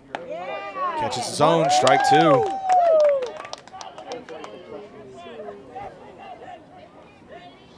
There's another big spot here for the Wolverines and the Knights. The Knights looking to keep this game at 3-2. Wolverines looking to tie or take the lead.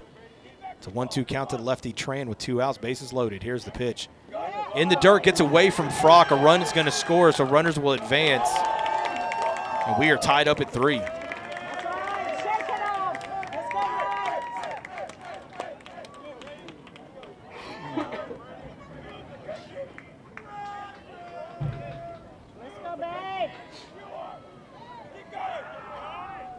Frock gets back in the squat position, and he's shaking his head. I don't think he's happy with himself. On that wild pitch, 2-2. High, ball 3.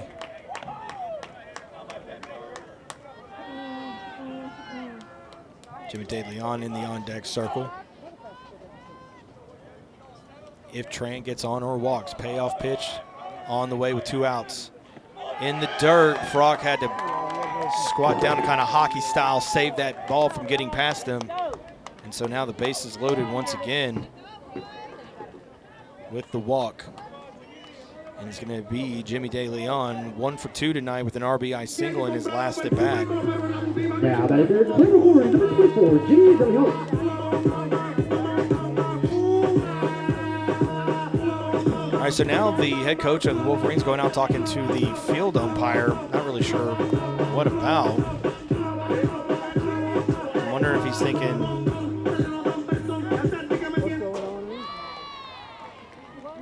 So the coach is going to come over now, and he said something to the dugout. So maybe it was the field umpire that called him over. Maybe there were some things being said and excitement or celebration that needed to be addressed. All right, now we're ready to go, and the first pitch is going to be high for ball 1 to DeLeon. Ready, Reb. It's kind of remember similar to what we saw with Clear Springs last week. The umpires didn't like something that they were doing in the Springs, the Chargers dugout, so they started hooting and hollering, but facing in the dugout. Strangest thing I've ever seen. Fastball misses.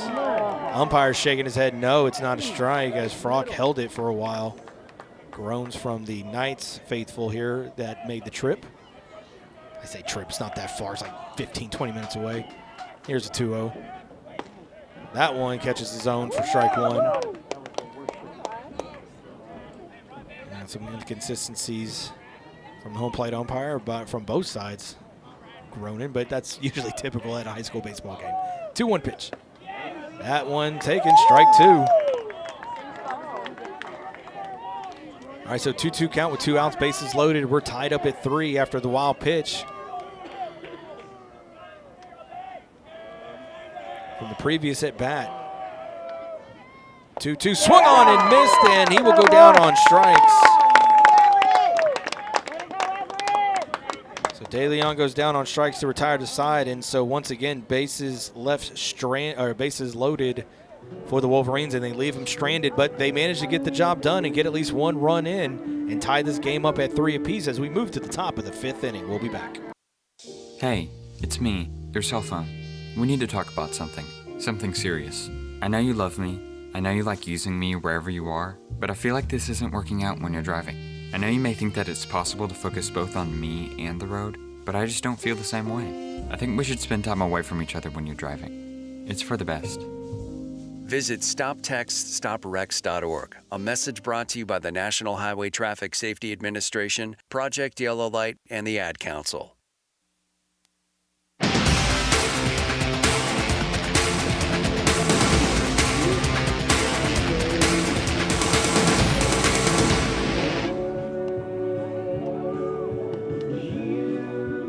You've been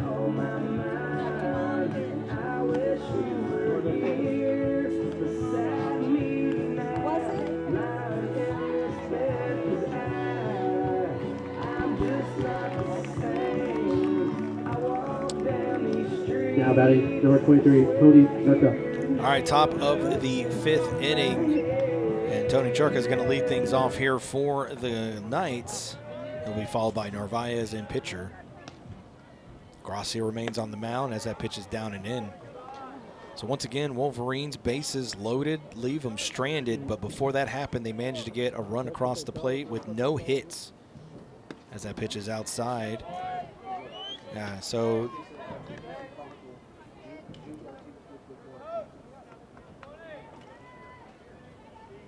yeah, 2 errors led to that run coming in as that pitch is inside. Ground ball to Churka. He tried to backhand it, couldn't handle it. And then a missed pickoff throw on the pitcher, Kern, got the runner to second. And then 2 hit by pitches and 4 straight pitches, and that's going to be a walk for Churka. So, yeah, that's just kind of the MO here right now for the Wolverines. 3 out of 4 innings, bases loaded, left 3 runners stranded, and managed to get 3 runs across the board, but only 2 hits in that case. All right, so Churka works the walk after reaching on the error in the 2nd inning, and then he was hit by a pitch in the 1st inning, later scored, and now it's going to be Narvaez. Paredes comes way in on the grass, anticipating a bunt. Pitch is high off the glove of the catcher. It's going to get behind him, and so the runner will advance on the wild pitch. Or pass ball, whatever you want to classify that as. All right, so even with the runner at second and we're tied at 3, I anticipate Narvaez is still going to bunt. And Coach kind of said, hey, we're doing the same thing, man. We're going to get this runner to third with 1 out. So corner infield in on the grass.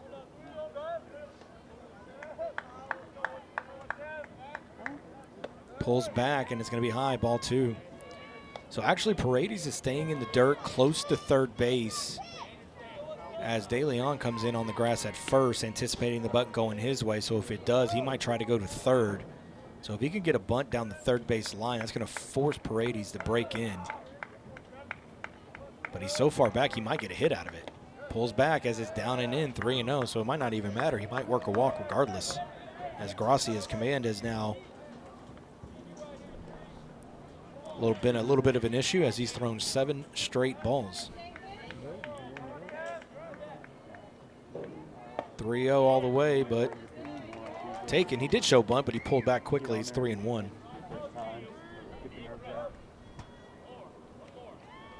And Paredes stays on the dirt at third. De Leon really in on the grass at first.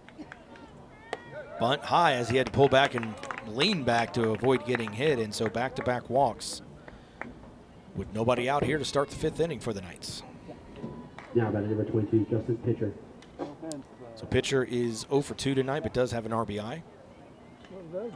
And now we're going to have a meeting on the mound for the Wolverines. All right, so again, as a reminder, we are on our social medias. Facebook is the Legacy Sports Network. We're on the X, aka, or formerly known as Twitter, at Legacy Sports Net. So feel free to give us a like or a follow, subscribe, whatever it is. We have a YouTube channel as well. We usually I think a lot more when it comes to football stuff, but feel free to give us a like and subscribe and all that fun stuff. But we're on all the social medias, and that's where we usually will post about our games. We'll tag schools and everything else, and that's where you can get your updates on your team. So feel free. And then also when you go to our website, we do archive the games. We haven't had a chance to archive the last few, but we will work on that and hopefully have those in by this weekend. So the last, I think, 2 or 3 games, I don't think we've had a chance to upload. So we'll get a chance to get those archived for you for anybody that maybe did not get a chance to listen or attend the game.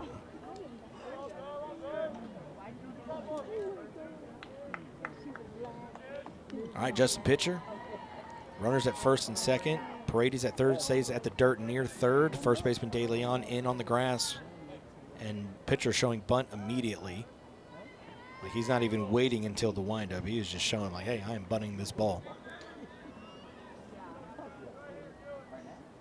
Coach Flores baseball there, small ball.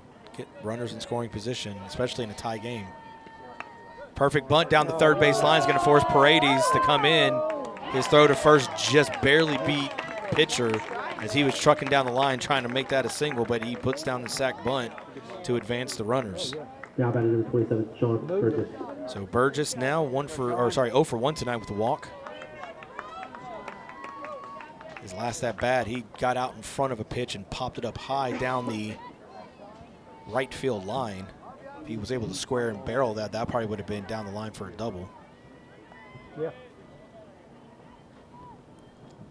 All right, so now infield in with the tie game. Runners at second and third. In the dirt.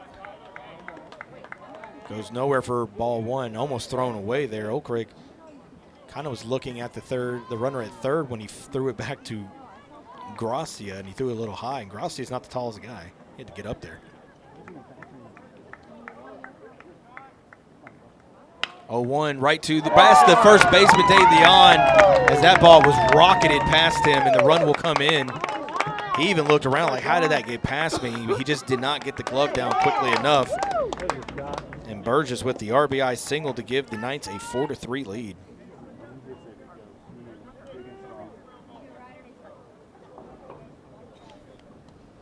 Now batter number 4, Ryder Chilton. So Chilton 1 for 2 tonight. He had a single his last at bat, but he rounded first a little too hard and got picked off. So now with runners on the corners and 1 out, he's going to show bunt. Pulls back, and Burgess is going, but they throw to Gracia trying to deke out Narvaez at third. But either way, Burgess gets a, I mean, you could call it a stolen base. I pretty much would feel like it's more catcher's indifference as they did not attempt it. So now the infield will come in once again. Pitch was a strike. Gracia steps off, wants a reset of pitches as there is action in the bullpen for the Knights. In the dirt, doesn't go anywhere. Count will go to 1-1. So Braden Degana is warming up in the bullpen for the Knights. And right now it's Chilton looking at a 1-1 count with 1 out. Runners at second and third. Ball gets away from the catcher, but not far enough, so 2-1. So the RBI single by Sean Burgess gives the lead back to the Knights. They're looking to tack on a few more here.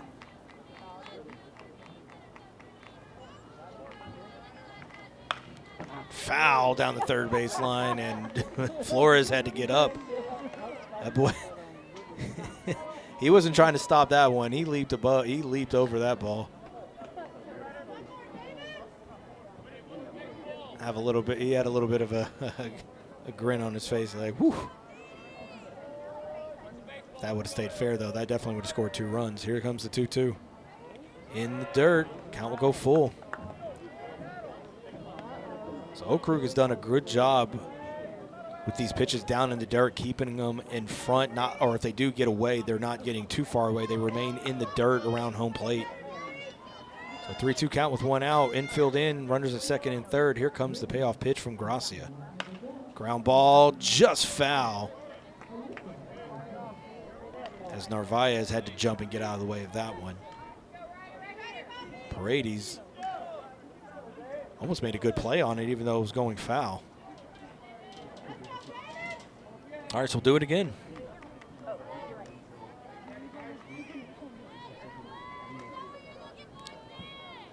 3-2. Misses outside, ball 4.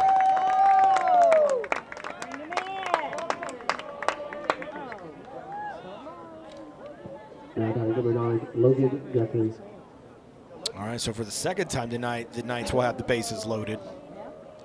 As they had the bases loaded back in the second inning, only managed to get 1 run out of it on 2 hits. So far here, they've gotten 1 run on 1 hit, now bases loaded. Infield will remain in. Guthrie swings and misses that pitch. He's been very aggressive here tonight, swinging at pretty much the first pitch in all of his at-bats. He's 0 for 2. This one is going to get past the third baseman, Paredes, so 1 run will score, and he's going to hold Burgess at third. So an RBI single by Guthrie now makes it a 5-3 game. Now batter number 24, Everett Peterson. All All right, Everett Peterson, 1 for 2 tonight. Had a double in his first at bat. Pitch in for ball 1. Infield will remain in for the Wolverines. Anything hit to the infield, they're going to go home immediately, and then more importantly, probably go right back to first to try to get the double play. Swing and a miss. Peterson evens the count at 1-1.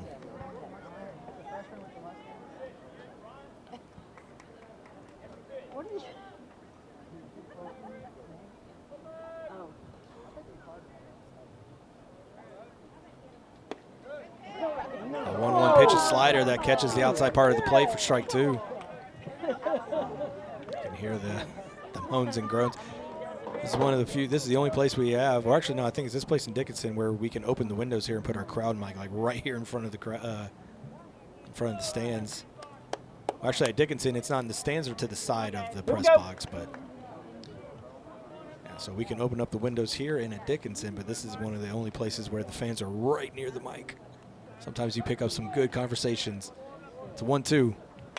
Fouled into the netting. A couple flinches down there from some kids in the stands. One of them put his hand up thinking he was going to catch it. There was something that I saw going around. I think it was at the Blue Jays game. This old lady, every time a ball got hit into the net, didn't flinch, and everybody around her was like flinching every time. It was pretty funny.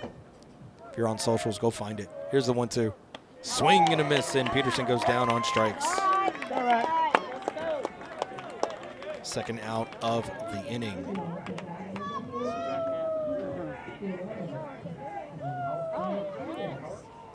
All right, so that's a 9-0 hitter. Marshall Griffin with the bases loaded. 0 for 1 tonight. Struck out, hit by a pitch, scored a run. Well, actually, we're going to have a pinch hitter for Guthrie. It's going to be Keegan Howard.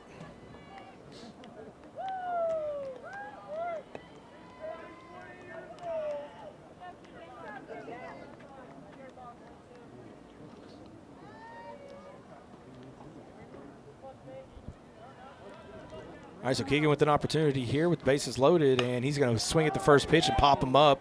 Right field, settling underneath it, Chagoya, and he will make the catch to retire the side. So 3 runners left stranded, but a couple of base hits with the bases loaded, scores 2 runs, and the lead goes back to Clear Falls as we move to the bottom of the 5th inning, and they lead Clear Brook now 5-3.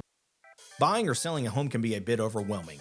That is where Alanis Real Estate Group steps in, with the help of CE King alum Elio Alanis. From the city to the suburbs and the greater Houston area, you can trust Elio Alanis. He'll work with you to find what best fits your needs, your goals, and more importantly, your budget. Elio Alanis has a reputation for exceptional customer service and making your home buying or selling experience a smooth transaction. Visit him on the web at wearehtx.com. The Alanis Real Estate Group. We are real estate.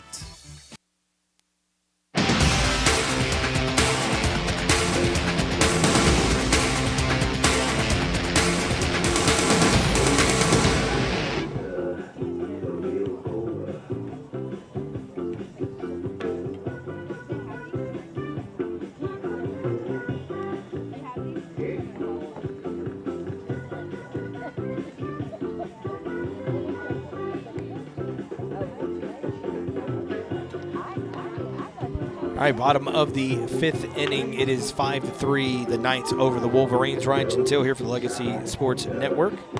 It's going to be 8-9 hitters for the Wolverines to lead off this inning, and then back to the top of the lineup. Peterson remains on the mound for Clear Falls.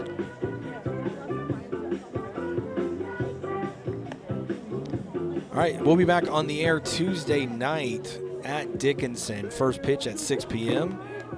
Pre-game starts at 5:45. So make sure you tune in as we come to the home stretch of district play here for the Knights. Like we mentioned, all game they are fighting for a playoff spot in that 4th and final one. But every game's a must-win, as Coach Flores mentioned in our pre-game interview. And the first pitch to Chagoya is going to be taken for ball 1. Chagoya 0 for 1 tonight with a walk.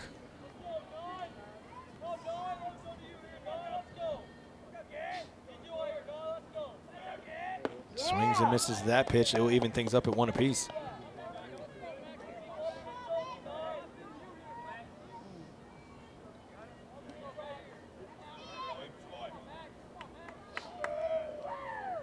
One pitch is chopped to the right side to the second baseman Griffin, who throws the first for the first out.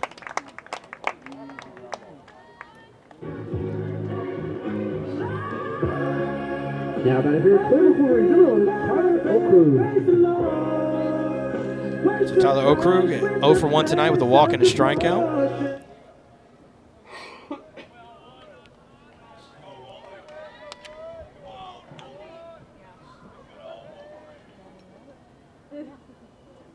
First pitch taken for strike 1.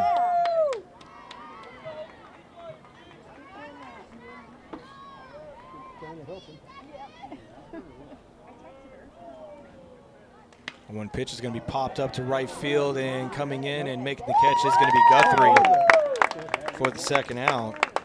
So as we mentioned, the softball team for Clear Brook and Clear Falls are also playing each other right over to my right in the press box behind the first base dugout. Now that if you're Looks like it's if you're wondering, it's 4-0 lead. It looks like for Falls in the 4th. All right, so Ryan Benavidez, 0 for 3 tonight. He's popped up, reached on a fielder's choice, and struck out so far. He started off on the mound tonight for the Wolverines. And he looks at a first pitch breaking ball for strike 1.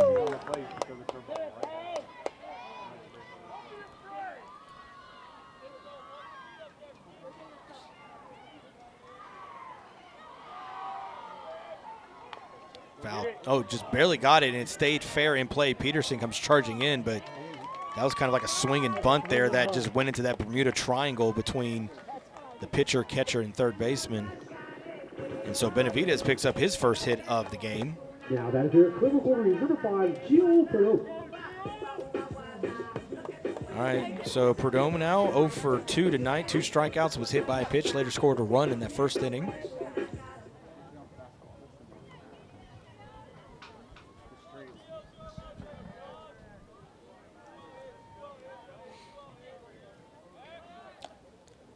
Not a quick throw back to first, but just keeping Benavidez near the back.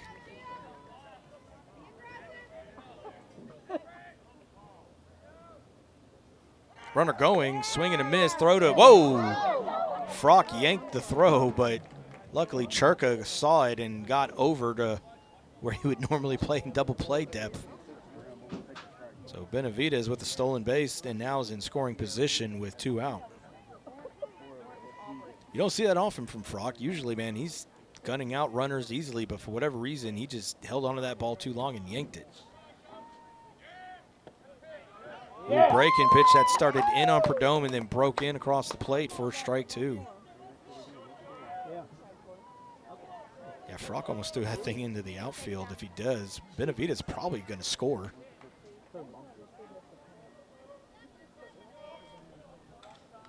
Here comes the 0-2. Nope, Peterson's going to step off and go toward second base.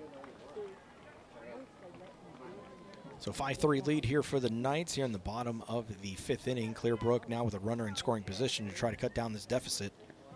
Ball gets away from Frock as it bounced up over his head to the backstop. Benavidez with a hard turn around third.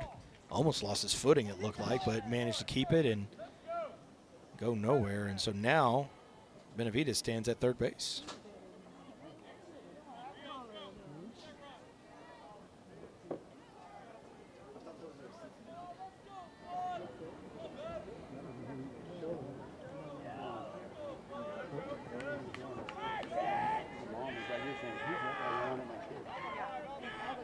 One-two pitch, slider down and away in the dirt. Good sliding stop by Frock to keep it in front of him, and now the count will go to 2-2.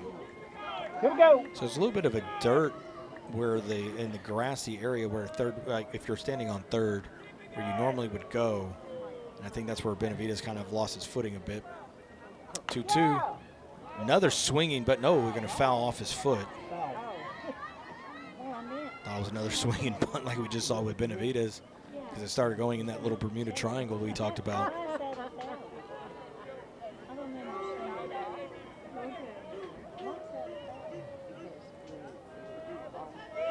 All right, so 2-2 count with 2 outs, runner at third.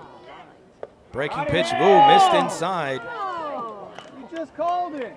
And you hear a lot of the fans yelling, he just called that pitch a strike, and it's like it just did not break in time. So now 3-2 count with 2 outs here at Superdome.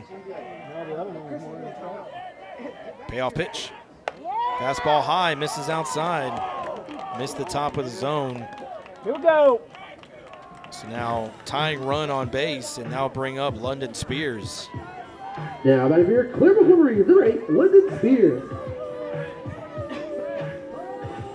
All right, so Flores has come out to the mound. We'll see if it's a pitching change or if it's just a pep talk. So we'll bust out our binoculars and see what's happening here. Okay, he has his arms crossed, so it looks like it's a conversation.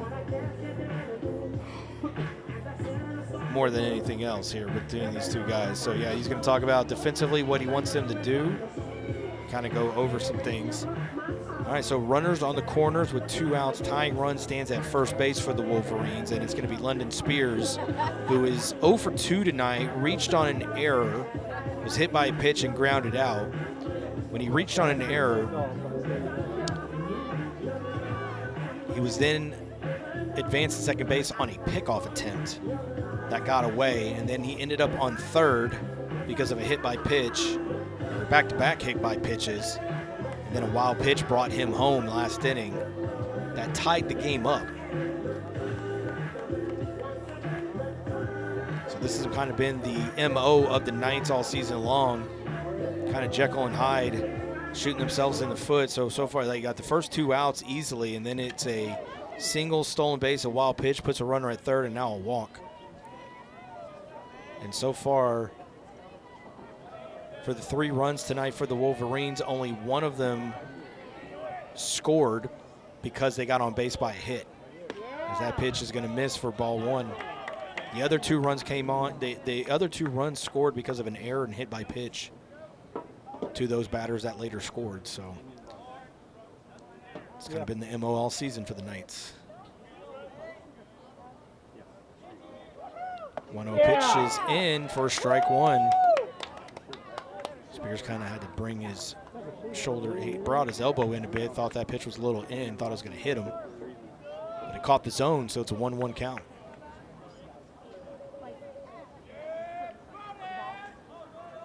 Throw back to first. Nothing fancy, just a quick throw over. Benavidez kind of danced over off of third, but nothing showing that he was going to try to go.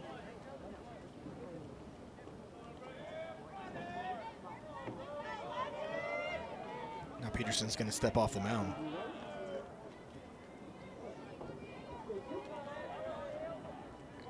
All right, now he's set at the buckle.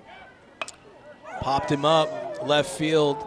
Chilton settles underneath it, and he will make the catch to retire the side. So base hit and a walk, but the runners are left stranded by the Wolverines. No runs come across the board, and the Knights still lead 5-3 now as we move to the top of the 6th inning. When life gets in the way, a work trip, family plans, or even bad weather, don't let your tickets go to waste. Quick Assist makes it simple. Your seats are listed on every major marketplace at the same time, saving you the hassle and putting money back in your pocket. Whether it's the NFL, NBA, MLB, NHL, or NCAA, we've got you covered. Download the app today by scanning the QR code on our website. Quick Assist, your ticket everywhere.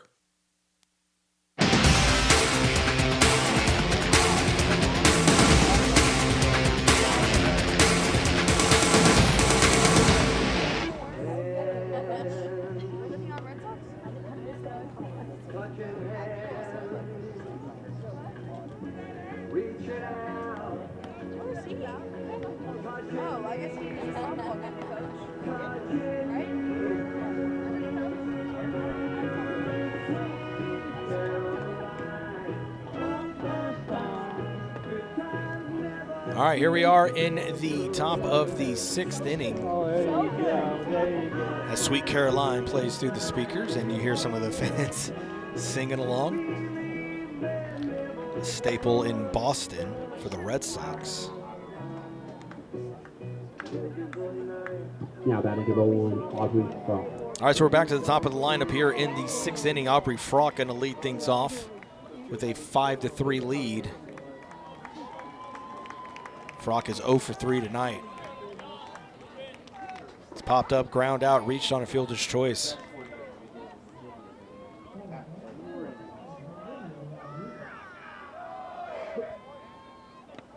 First pitch is going to be low for ball 1.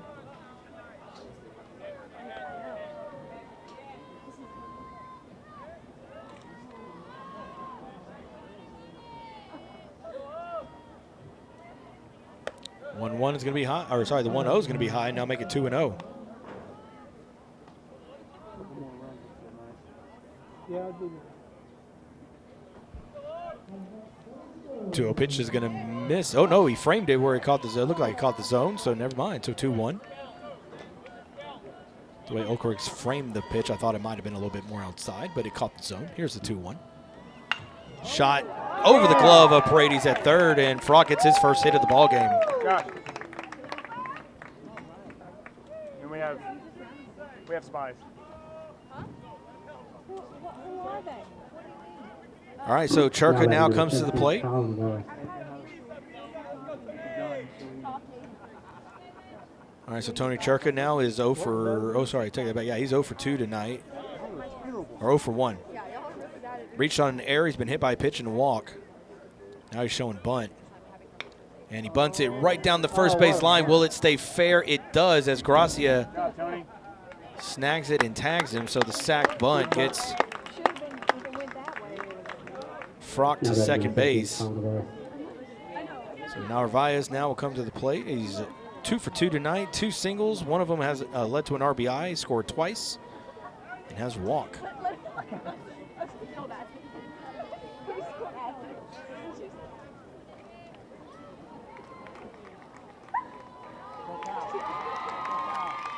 He's taking the first pitch for strike 1.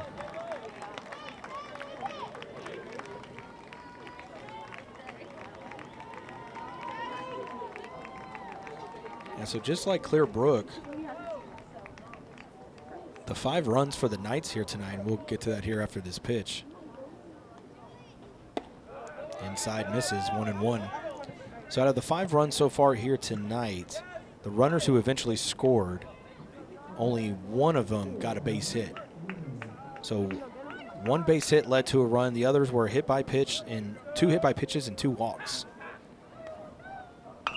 Fly ball down the left field line, but it is hooking foul.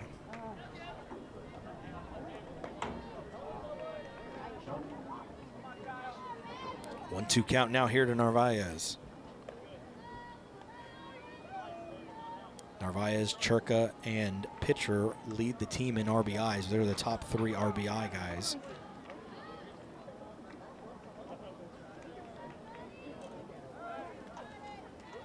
Churka and Narvaez were kind of trading back and forth, being the leader, with pitcher not far behind.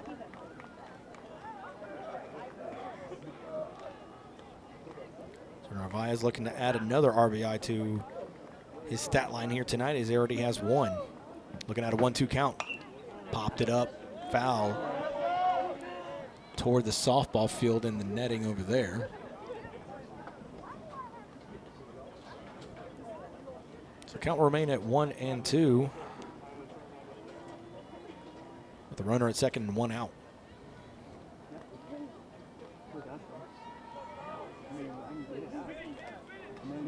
So Gracia, long exchange there. Now he comes set in the stretch, looks over to second.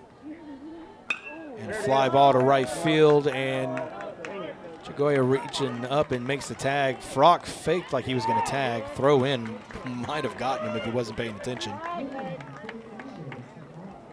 Chagoya catches it for the second out, and now that's going to bring up Justin Pitcher. 0 for 2 tonight with sack bunt, strikeout, and a RBI on a ground out.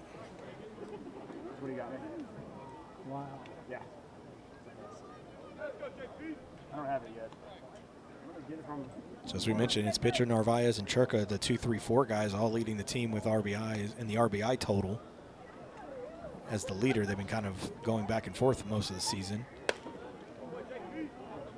So pitcher with a chance to get his second RBI tonight. If he can get something down in the outfield, big gaping hole on the right side as the second baseman, Perdum, looks to keep the runner Frock close to second. Pitch is down and in, 2-0. Flores, you can see he's showing his hands down, like, hey, just okay, hey, keep it calm, like, hey, don't go for anything too low. Don't expand your zone. Here's the 2-0. Chopper to the right side, but off the glove of Perdome. It's going to get past him in the outfield. Frog kind of hesitated from third. Throw to home is going to be in time. Actually, that was Moreno, the courtesy runner, saying he slid under the tag, but that did not happen. So it's a fielder's choice for pitcher. And then it's going to be the 4-2 putout to end the inning. So a runner left stranded for the Knights, and we will move to the bottom of the 6th inning with them still leading 5-3 over the Clear Brook Wolverines as we're live at Clear Brook High School. We'll be back. To be a mentor, you don't have to have some special talent. That's why we're having some real-life mentors sing for us. Hit it, guys. Row, row, row your boat gently down the stream. Merrily, merrily, merrily, life is but a dream. Thanks, that was awful. So remember, to mentor a child, you don't have to be perfect. Row, row, row your... Please stop. You just have to call Save the Children toll-free at 1-877-BA-MENTOR. A message brought to you by Save the Children and the Ad Council.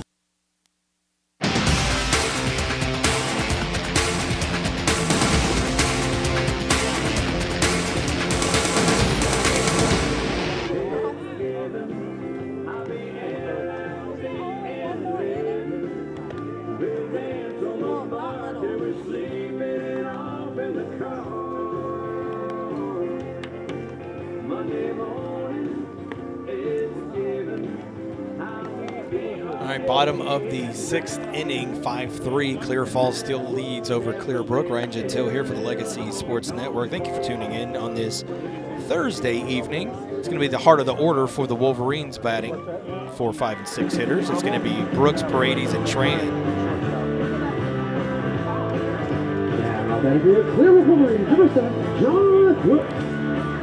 So Brooks 1 for 2 tonight with a run scored and hit by a pitch.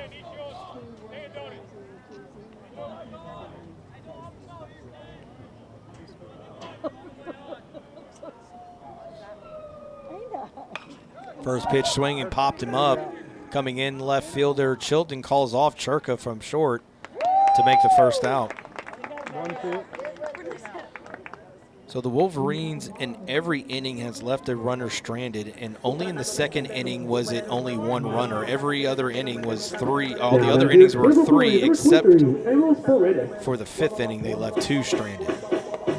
So lots of runners left on base for the Wolverines, so lots of missed opportunities so far here tonight for them. And now it's going to be Paredes. 0 for 1 tonight with a strikeout, hit by a pitch, and a walk. His last at-bat, he was hit by a pitch. He was not happy about it. First pitch, swing and high fly ball, left center field. This ball's going back and caught by the center fielder pitcher. 2 pitches. Paredes was looking for that home run ball once again, and it's just allowed out now. Number 17, Brady Tree. I thought he might have got more to it, though, the way the center fielder, pitcher, and Chilton left field were running toward it. I thought it might have carried a little bit more. But, yeah, that wind is still blowing out, or is coming in from the left center field and going toward the first base dugout. So that ball probably got caught up on the wind, and which is why they were able to make that catch, because it sounded good off the bat. So lefty Tran comes to the plate as he looks at a pitch down and away. Tran with 2 walks tonight. One of them was an RBI walk with the bases loaded back in the 1st inning. Here we go. And now he's quickly ahead in the count, 2-0.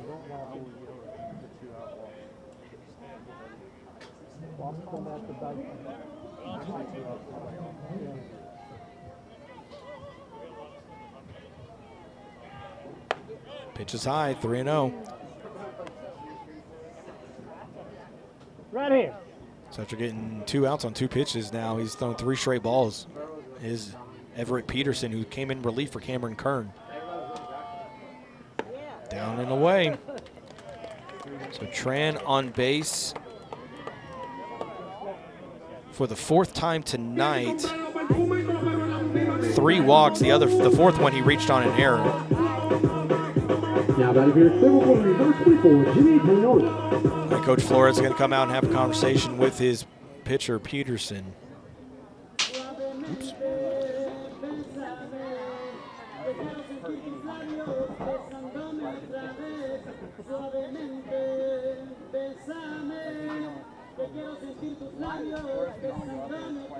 All right, so Flores looks like it's another conversation on the mound.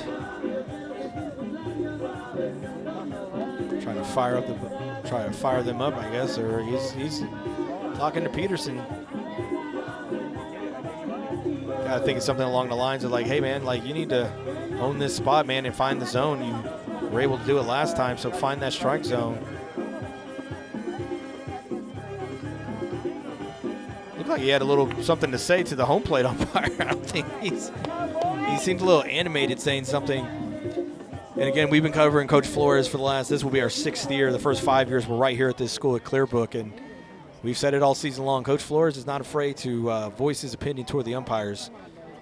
As you recall, last week at Clear Springs, the mic caught him yelling at the umpire to wake up. Literally said it to his face.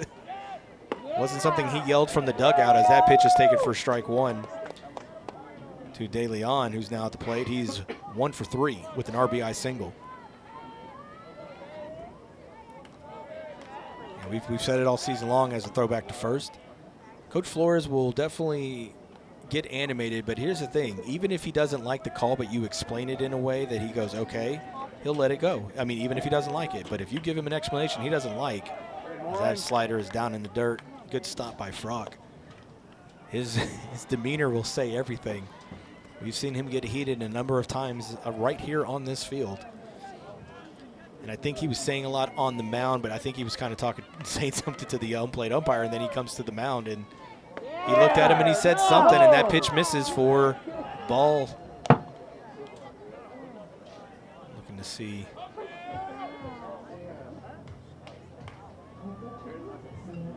Yeah, Flores. Yeah, his body language is great to watch. Yeah, he did not like that call. So 2-1 count here to De Leon with a runner at first. De Leon being the tying run with 2 outs here in the bottom of the 6th. That one catches the plate, evens things up at 2-2.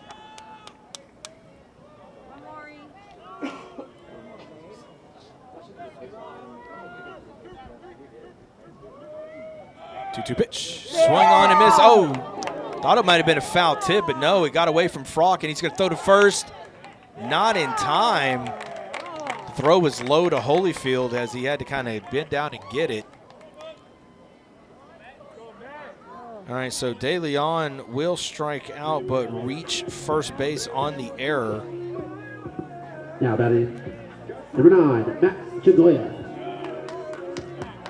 All right, so tying run now at first. So Chagoya 0 for 2 tonight with the walk. One of 2 lefties in the lineup tonight for the Wolverines. First pitch by Peterson misses outside for ball 1.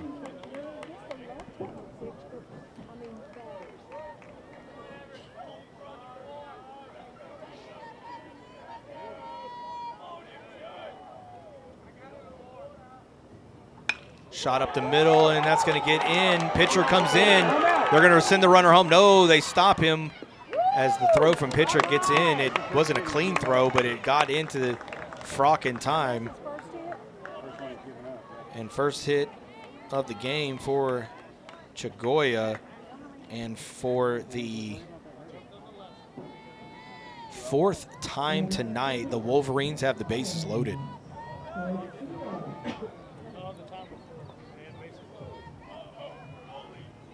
All right, so Tyler Okrug 0 for 2 tonight with the walk and strikeout. Now back here, Clear Brook Wolverines, number 11, Tyler Okrug. So Ricochet's going to courtesy run at second base. As He represents the tying run with 2 outs here. Go 2-4. Here in the bottom of the 6th inning, 5-3 Knights lead. Knights trying to maintain this lead and get this win to maintain pace for the playoff picture. It's going to take need a lot of help and basically almost a 5-game winning streak starting tonight. But as we mentioned, 4th time tonight with the bases loaded for the Wolverines. Breaking pitch misses. Oh no, catches his own. It looked like he was going to call a ball and he calls it a strike. But so far with the bases loaded tonight, all 3 times before here, the Wolverines only managed to get 1 run. And now they're going to call a balk. And now Coach Flores, I think he's telling him like flinging the ball around. We saw this a few weeks ago where the ball was being moved around too much while in a certain position, and you cannot do that, so the run will score on the balk. Up the middle, and this game is going to be tied. Pitcher's throw to the plate is going to be on the line, so no run. The runner will stay at third.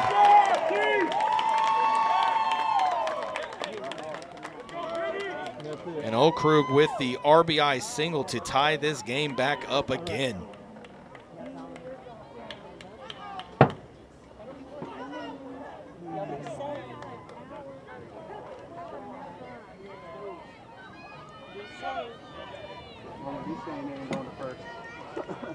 All right, so we're going to have another pitching change here as Peterson will come out. Looks like Holyfield's going to leave first base. Looks like August, or yeah, it looks like August is going to come in. So here we'll figure out what the change is going to be. It looks like it's going to be Churka coming in. So we'll take a quick timeout with this game now tied 5 apiece with 2 outs in the 6th inning. Runners on the corners for the Wolverines looking to take the lead. We'll be back. You've got tickets to the game, but something comes up. Maybe the boss sends you on the road, the kids have practice, or you just can't make the drive. That's where Quick Assist steps in. With one tap, your seats hit every major ticket marketplace at once. No more juggling apps, no more wasted time. Quick Assist, it takes the hassle out of resale and puts cash in your pocket. Pro or college sports, it's all covered. Download the app today by scanning the QR code on the LSN website. Quick Assist, your ticket everywhere.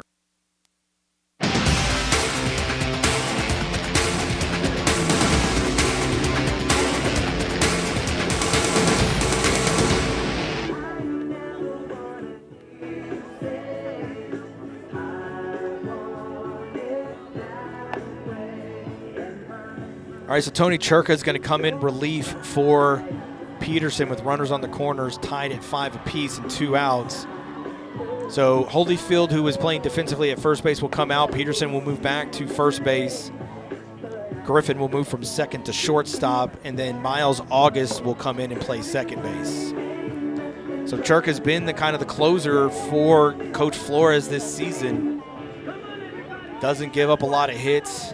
Has an ERA under 1, I think. Has an ERA of under 1. I think it's like .583, I believe, is his ERA this season. These runners do not belong to him, and Churka does leave runners on base as well.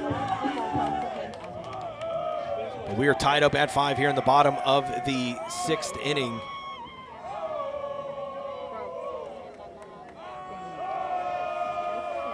And once again,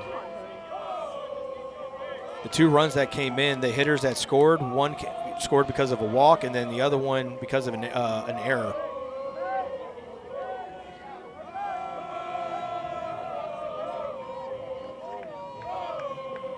First pitch in the dirt. Good stop by Frock as we're back to the top of the lineup with Ryan Benavidez for the Wolverines.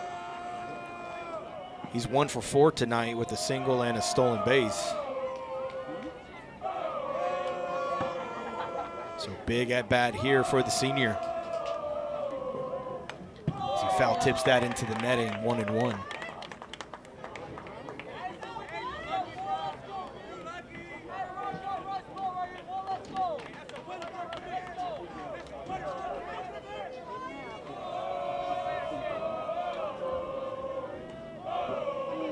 Here comes the 1-1. Chopper up the middle, right to August, flips it to Griffin to the force out at second to retire the side.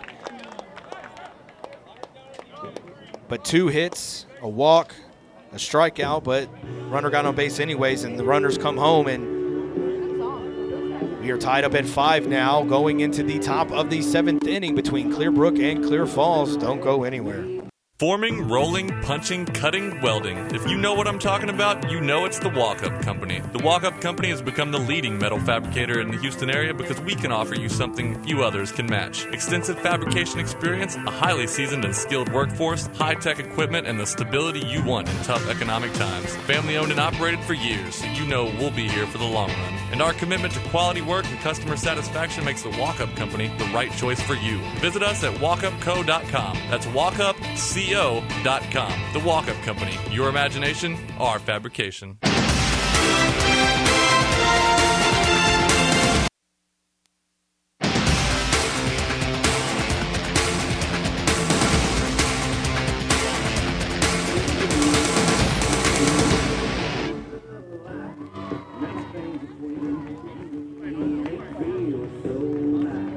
All right, top of the 7th inning, 5-5 is your score between Clear Brook and Clear Falls.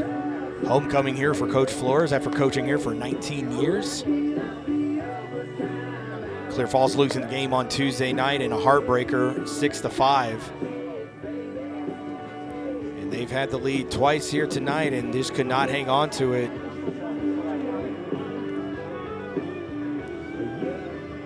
Gracia remains on the mound here for the Wolverines, and it's going to be the 5-6. It's going to be the heart of the order. Or excuse me, not the heart of the order. It's going to be the 5, 6, 7 hitters. So it's going to be Burgess, Chilton, and Guthrie. So Burgess 1 for 2 tonight with a walk and an RBI single. Was later left stranded when they had the bases loaded back in that 5th inning. So another big missed opportunity for the Knights to get some courtesy, get some extra runs here after, you know, they had a 2-run lead going into that 5th inning, or 6th inning, excuse me. So lefty Burgess against the righty Gracia. And first pitch is a strike.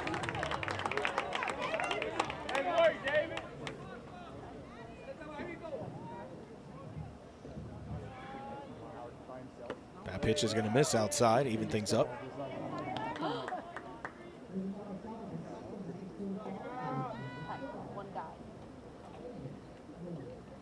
1-1 is low for ball 2.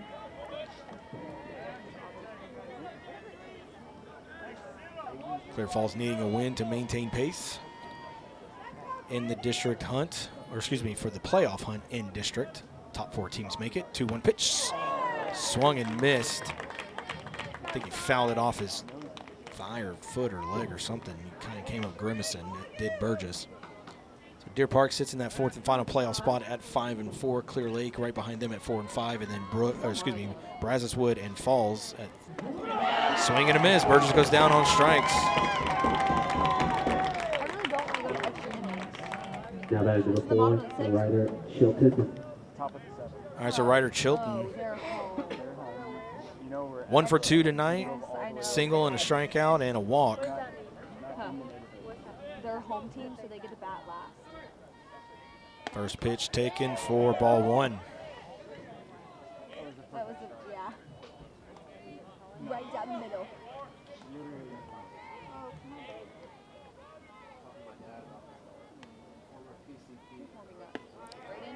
And missing that pitch. Looked a little low in the zone, so 2-0 here to Chilton. So what is a strike?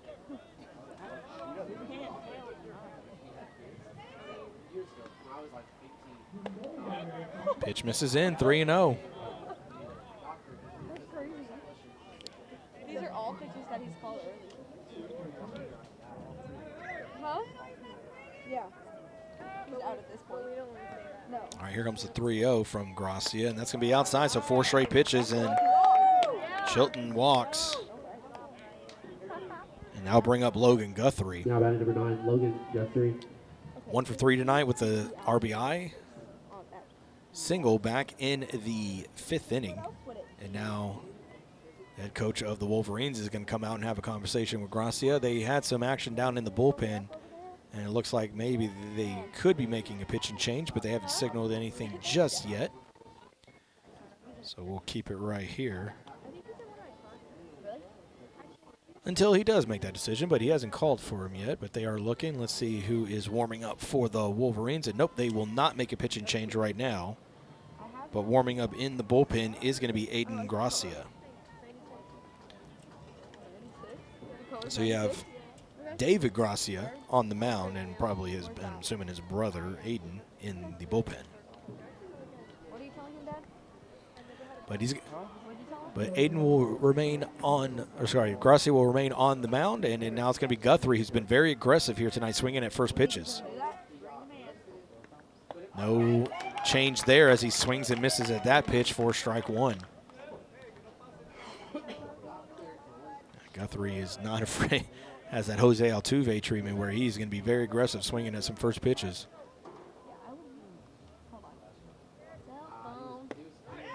Looks at that pitch for ball one. Looked a little low, maybe below the knees.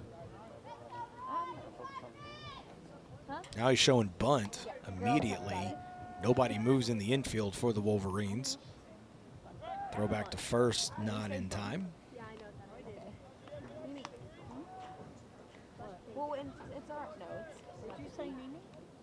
So 1-1 count here with one out here in the top of the seventh inning, tied up at 5. Foul tipped into the back of the net, so count go to 1-2. So Clear Falls with 2 runs in the first, 1 in the second, got 2 in the fifth. Brook with 1 run in the first, third and fourth, and then 2 runs in that last half inning in the bottom of the sixth to tie this game up. Pitch outside, 2-2.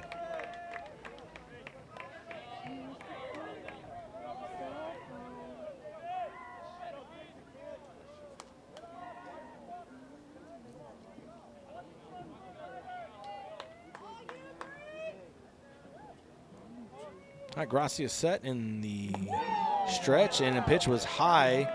Okru tried to frame it down to catch the zone, did not get the call, so 3-2 count now with 1 out. Big pitch here for Guthrie to try to either take a walk or get the runner over to second and get on base himself. Payoff pitch. High fly ball, left field, settling underneath it, Brooks. And he will make the catch for the second out.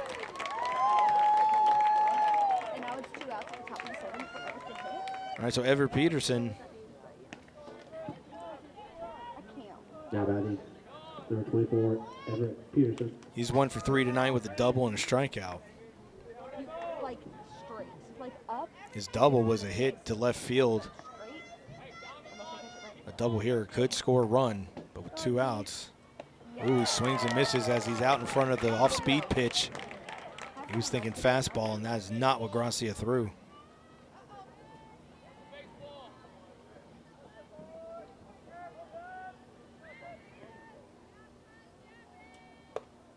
Pitch high, evens things up.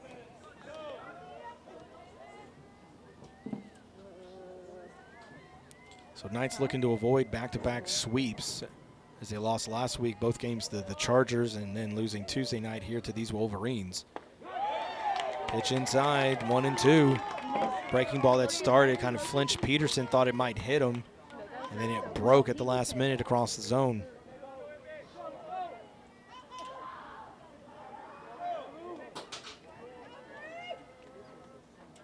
Gracia set. Here's the 1-2. Swung on and missed, and Peterson goes down on strikes once again out in front of the off-speed pitch. So a walk and a runner left stranded, no runs across the board, and we move to the bottom of the 7th inning where the Wolverines are going to try to walk it off as we are tied at 5 apiece. We'll be back. It's tied. Real cheese, real hot, real taste is what we've got. Real fresh, real fast. All those other pizzas are a thing of the past. Mr. Gatti's Pizza in Houston on Uvalde Road offers a wide selection on their daily fast feast, all-you-can-eat pizza, pasta, salad, and dessert buffet. Don't forget about the entertainment center for the kids. Games, games, and games. Open for lunch or dinner. Gotta get Gatti's. Mr. Gatti's Pizza, the best pizza in town. Honest.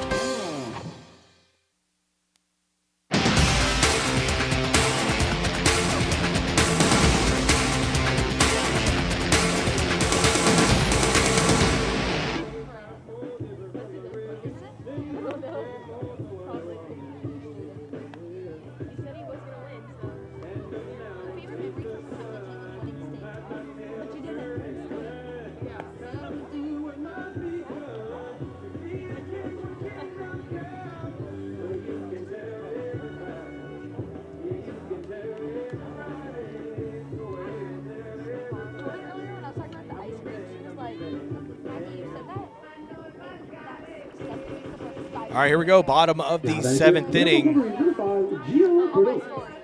It's going to be the 2-3-4 hitters for the Wolverines. It's going to be Prudhomme, Spears, and Brooks. All three of them have scored a run tonight. Only one of them scored a run because they got a base hit. That was John Brooks. Churka remains on the mound for the Knights, and his first pitch is high. Tipped off the glove of Frock. Might have to move here. Okay, sorry. Everybody go where my mom was sitting.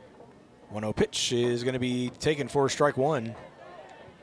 As you heard a couple of the fans in front of us for the Knights, they're going to move, try to unjinx things. Churka steps off the mound, asks for a reset of the signs. Now he has the one he wants. 1-1. Low and away, 2-1 now here to Prudhomme. 0 for 2 tonight with 2 strikeouts, a hit by a pitch, and a walk, and a run scored for the second baseman. And the 2-1 pitch is inside, 3-1.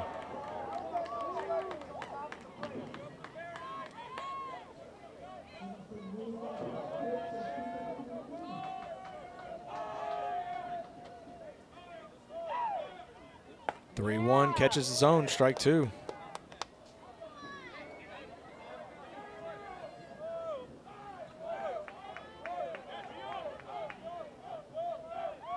Payoff pitch on the way from Churka.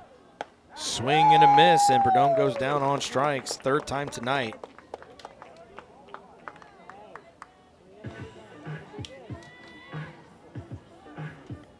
Now down here, Clear Brook Wolverines, number 8, London Spears.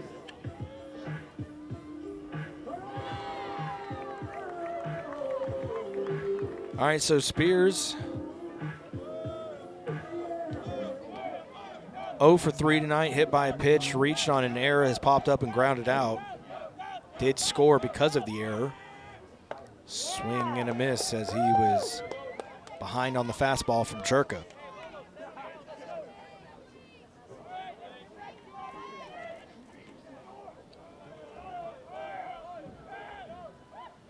One pitch is going to be shot into right field, and that's going to drop in, get all the way to the fence. Guthrie does cut it off.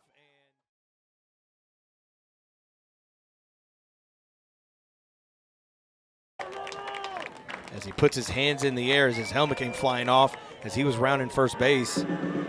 He just took a pitch low and away, let it travel and cross the plate, and then it takes that swing and just pokes it into right center field. Guthrie did a good job of getting there. He cut it off before it got to the fence. If it gets to the fence, I think Spears gets to third easily. All right, so the game-winning run for the Wolverines stands at second with 1 out, and it's going to be John Brooks. First pitch, he's swinging and misses for strike one. Brooks is 1 for 3 tonight. Scored runs, been hit by a pitch. Swings and misses that fastball, quickly behind in the count now, 0-2.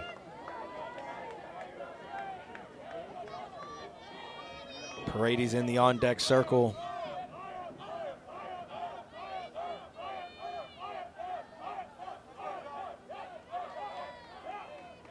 0-2 pitch from Churka. It's going to be high.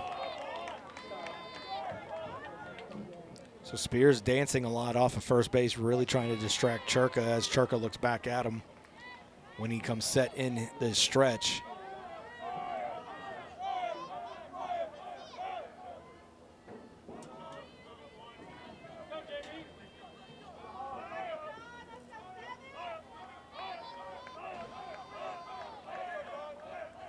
Churka set, looked over at second. Looks at him again as Spears is dancing off, and now time called at the very last second from Brooks.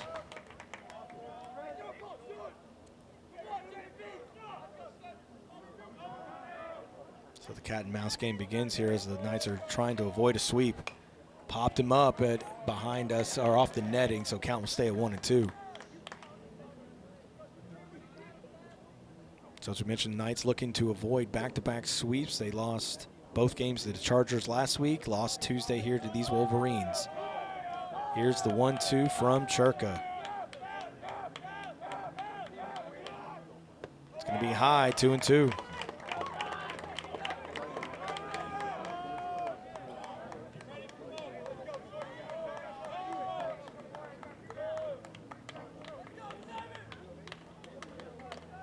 So 2-2 count with one out, runner at second base, tied up here at 5-5 in the bottom of the seventh. Winning run for the Wolverines is Spears at second base.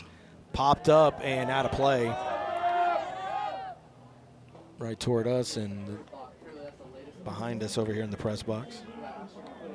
So it's a London Spears. I almost said Justin Spears. It's London Spears standing at second base. He represents the winning run for the Wolverines. 2-2 count here to the cleanup hitter, Brooks.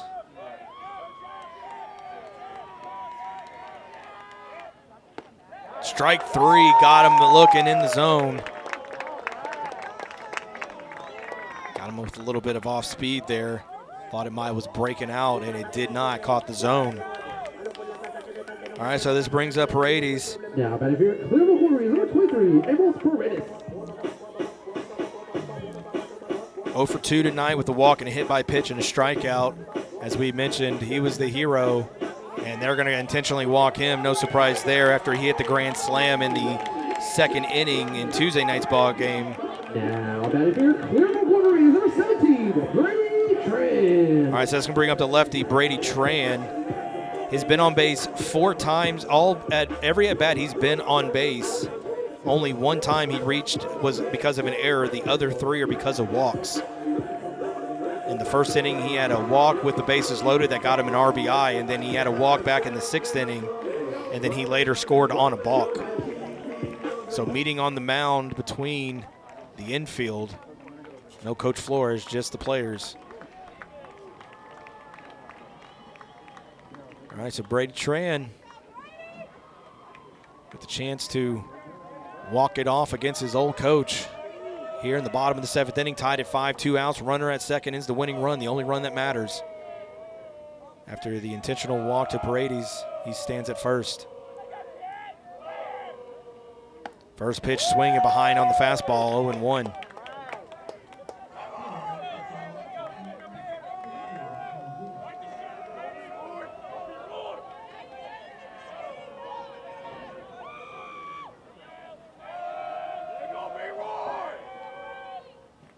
One pitch is high and outside, ball 1.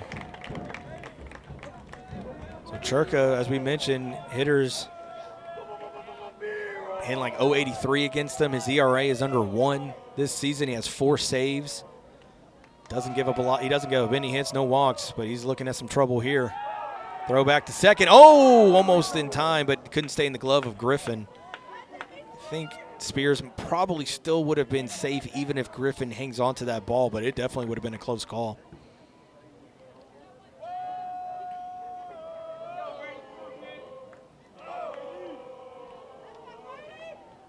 All right, Churka set, looks over at second. Here's his 1-1. It's going to be high, ball 2. So after getting ahead in the count, 0-1, he now falls behind 2-0 as he cannot find the zone. Both pitches have been up. Tran was behind on his 1 strike was a fastball. So we'll see what Churka does here to the lefty Tran.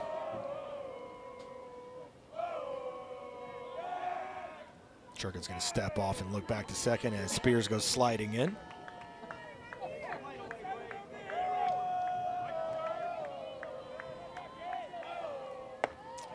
2-1 pitch is swung on and missed. He evens the count at 2.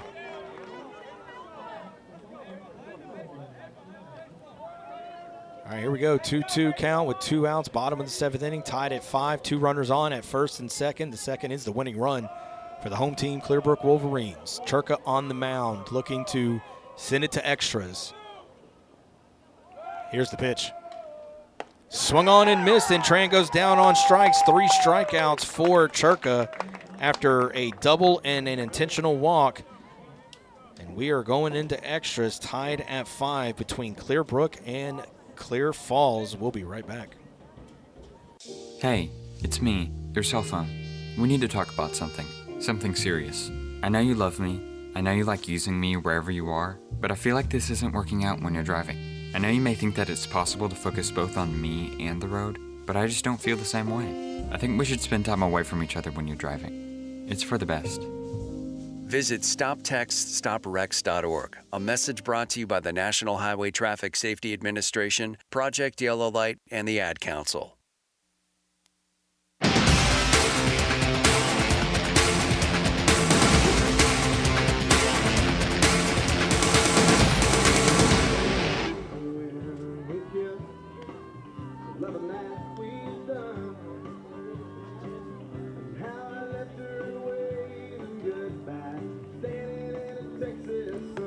All right, extras, we're in the 8th, tied at 5. Ryan Gentile here for the Legacy Sports Network.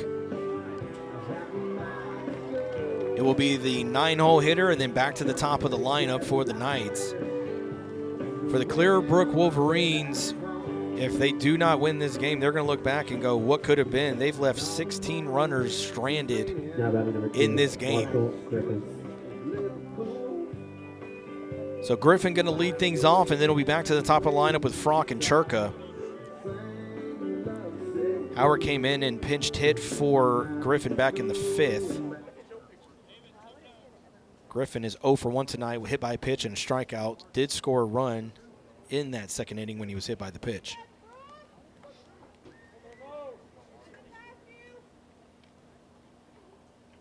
First pitch, he looks at a strike. Gracia remains on the mound for the Wolverines. Pitch comes in as Griffin had to get out of the way.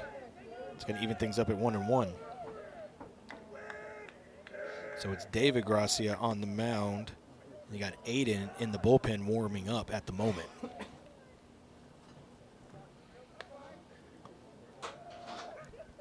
Looks like some action in the bullpen for the Knights as well. We'll take a look at that and see who's there after this at bat. Here's the 1-1. Going to be low, 2-1 here to Guthrie. Showing some patience. Looking to get on base. It is Degania warming up for the Knights. And chopper left side, that's going to get through the hole. And first hit of the game for Marshall Griffin. How about number 1, Aubrey Frock? All right, so Aubrey Frock, 1 for 4 tonight.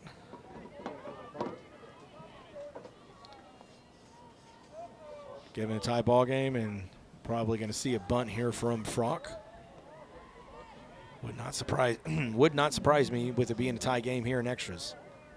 And he does show bunt, and he went at it, but it looks like he did not pull back in time, so strike 1.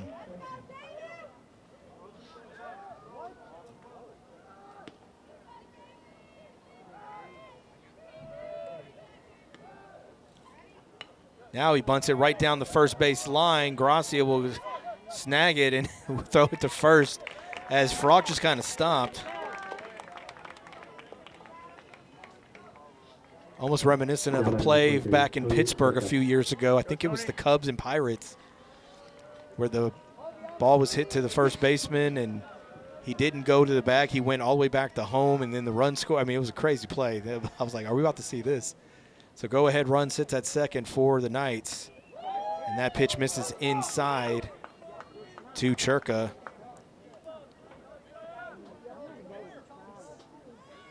Churka's 0 for 1 tonight. Sacrifice bunt, walk, hit by a pitch, reached on an error.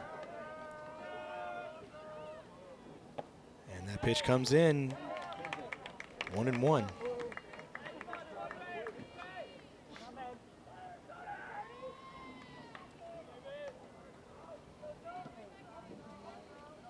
Here's the 1-1.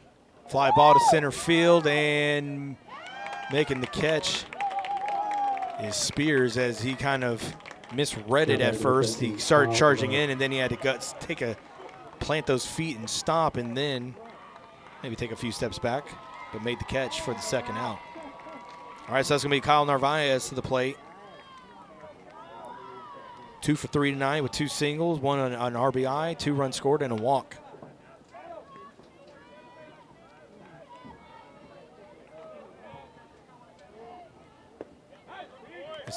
Takes that pitch for strike 1.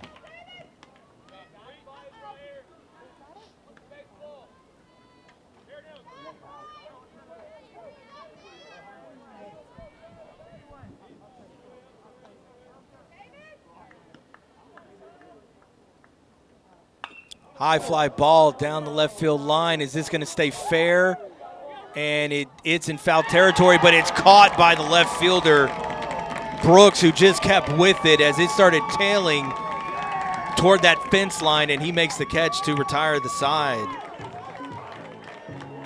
So a base hit, but a runner left stranded, and we will remain at 5 apiece as we move to the bottom of the 8th inning between Clear Brook and Clear Falls. Buying or selling a home can be a bit overwhelming. That is where Alanis Real Estate Group steps in, with the help of CE King alum Elio Alanis. From the city to the suburbs and the greater Houston area, you can trust Elio Alanis. He'll work with you to find what best fits your needs, your goals, and more importantly, your budget. Elio Alanis has a reputation for exceptional customer service and making your home buying or selling experience a smooth transaction. Visit him on the web at wearehtx.com. The Alanis Real Estate Group. We are real estate.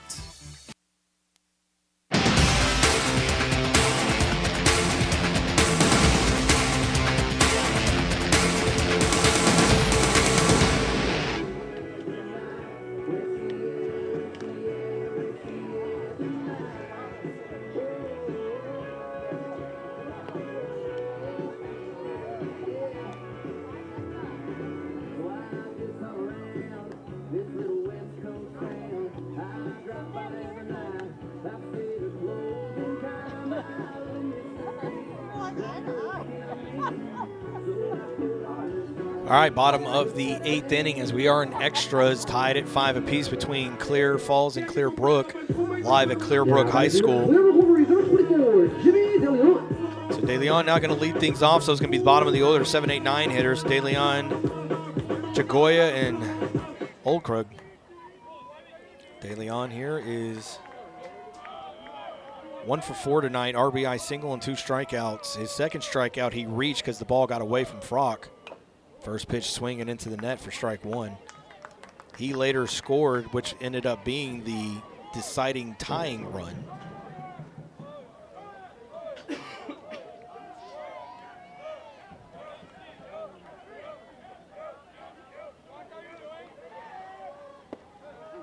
Pitch is going to be low, ball 2.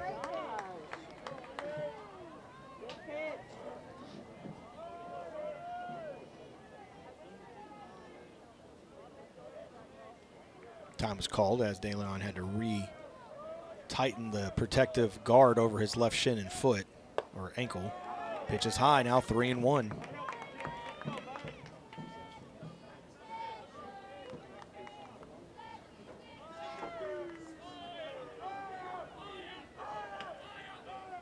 Two-one pitch outside, 3-1.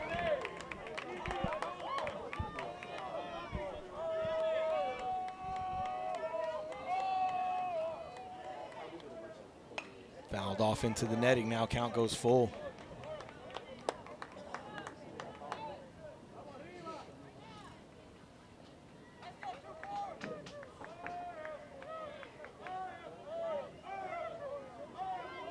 Payoff pitch on the way to De Leon as Churka works out of the windup.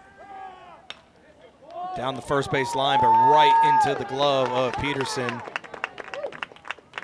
for the first out. Now batting for Clear Brook Wolverines, number 9, Max Chagoya. So Chagoya, 1 for 2 tonight with a single and a walk. Excuse me, 1 for 3. Single and a walk, has grounded out and popped out. For the lefty right fielder for the Wolverines.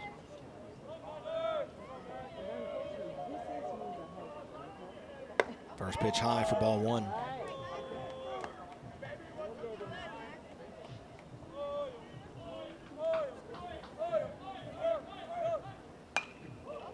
Fouled off as he was late on that swing as it went over the third base dugout to even things up.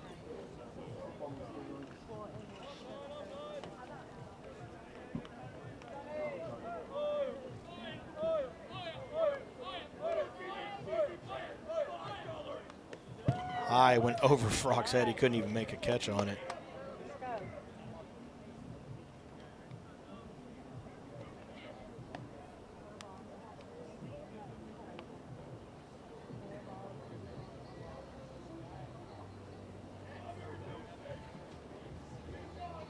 Two-one count here. Pitch on the way from Churka is going to miss inside. Now 3-1 to the right fielder Chagoya. Run in this inning will win the game for the Wolverines. 3-1 pitch is going to be fouled off out of play over the third base dugout. We'll run the count full.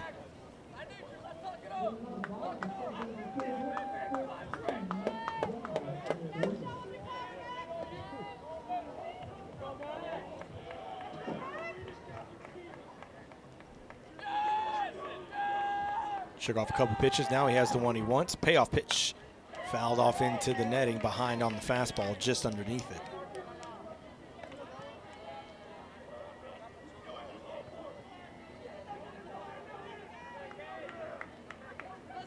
Kind of figured these games this week were going to be very emotional, very tight, very personal for both sides, mainly, you know. And it's been that way for sure tonight as that pitch is foul tipped into the netting. Count will say at 3-2. So Clear Brook with the big win Tuesday night, winning 6-5. Coach Flores coming home to Clear Brook, first time in 19 years, as he was here for 19 years, first time being in the third base dugout. And we're looking at a 5-5 ball game here in extras. Here's the 3-2. Fouled off again. Good battle here between Churka and Chagoya. Battle of the Chuz. Battles of the Chuz.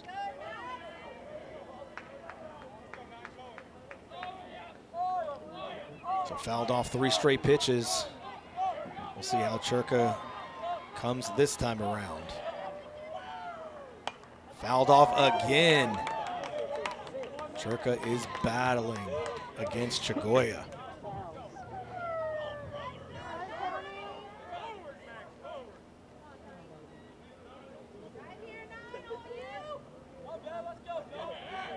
All right, in the windup is Churka. Payoff pitch on the way. Up the middle, but right into the glove of Churka, so Churka will win the battle. As he grounded right back out to the pitcher, Chagoya did, and now that'll bring up the 9-0 hitter, the catcher, Tyler Okru.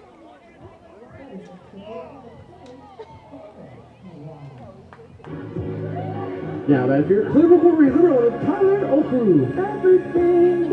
Okrug, excuse me, is 1 for 3 tonight with an RBI single. His RBI single tied the game up as he looks at strike 1. Also has a walk and a strikeout here tonight and a pop-up. So down the count 0-1. And missing on that fastball as he yanked it. Evens things up at 1 apiece.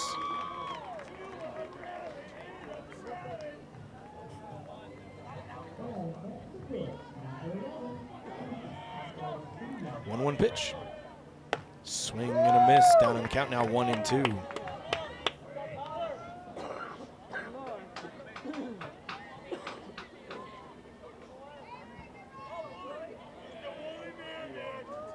One-two pitch. Misses outside, even things up.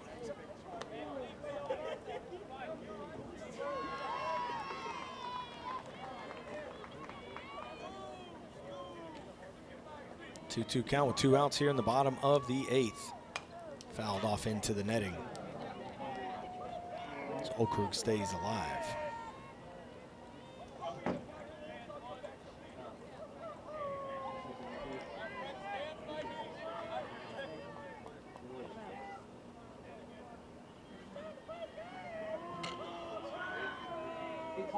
All right, 2-2. Swung on and missed. And they're going to say Frock did catch it, even though Okrug runs down to first. So strikeout. So a little bit of confusion there as Frock caught the ball. He held it up. And now there's, I guess, some confusion as the Knights come off the field and Okrug just kept on running around the bases thinking he did not catch it. But either way, that will end the inning, and we will stay in extras moving to the top of the 9th inning, still tied at 5 between the Wolverines and the Knights. We'll be back. When life gets in the way, a work trip, family plans, or even bad weather, don't let your tickets go to waste. Quick Assist makes it simple. Your seats are listed on every major marketplace at the same time, saving you the hassle and putting money back in your pocket. Whether it's the NFL, NBA, MLB, NHL, or NCAA, we've got you covered. Download the app today by scanning the QR code on our website. Quick Assist, your ticket everywhere.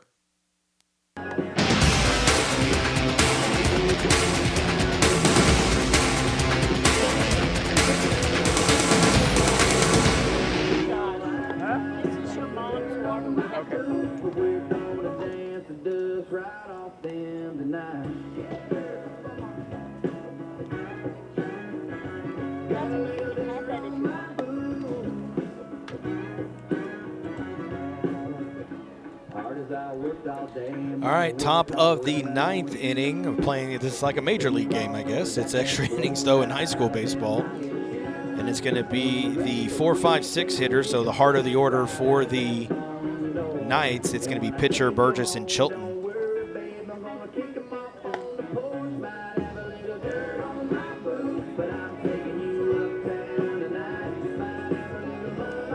And David Gracia will remain on the mound for the Wolverines.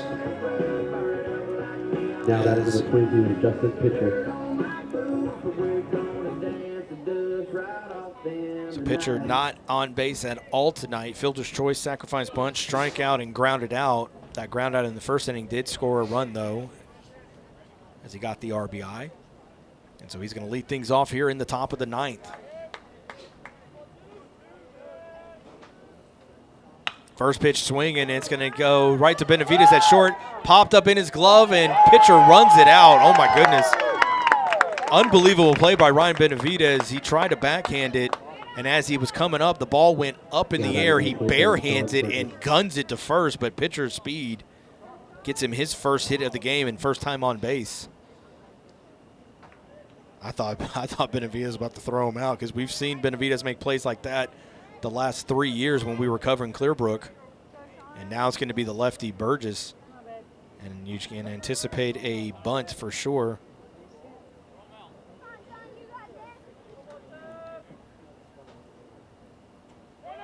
Oh, and he swings as they were anticipating a bunt. He goes oppo with the big hole on the left side. Paredes was way in on the grass, so Burgess, he deked him out. Now that number 4, Ryder Chilton. Everybody in these stands anticipated a bunt because that's the Flores way. We've seen it for years. But Burgess, the lefty, saw that gaping hole with Benavidez shifting more towards second base to try to maybe get the force out there. And now we're going to have Moreno courtesy run for Burgess at first. Chilton now comes to the plate. And I believe we're going to have possibly a pitching change as the head coach for Clear Brook's going to come out as he calls time. Yeah, Chilton right now. So he's 1 for 2 tonight with the single and a strikeout and 2 walks. So it looks like it's a conversation on the mound of how they're going to approach this because, I mean, now with runners at second and first, you almost can guarantee a bunt's coming from Chilton to put these runners in scoring positions. Now the question's going to be, Can the Knights come through in this situation? They've kind of had a Jekyll and Hyde season with runners in scoring position with nobody out or one out, whether it's second or third or both. It's been hit or miss, and no pun intended there. And a lot of those runs have come because of maybe a wild pitch or walks, a balk. Very few have come on base hits for the Knights, so they like to change that here tonight, bunt these runners over, and then give Guthrie a chance to bring him in. So corner infield in on the grass, bunt shown, high pitch though for ball one. Last thing Grossi wants to do here is load the bases, knowing that Chilton's looking to bunt.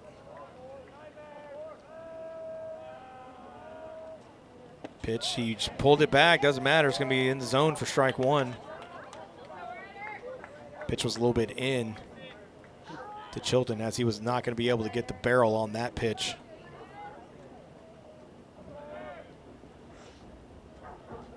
Rossi is set, looks at second, and bunted perfectly right back to the pitcher. Will advance the runners. Thought Chilton might have almost outran it as Grossi didn't get off the mound and very quickly. But he managed to make the throw in time, and so now runners at second and third and one out. I mean, it's deja vu from Tuesday night. Runners at second and third after a sacrifice bunt with the Knights trailing by one.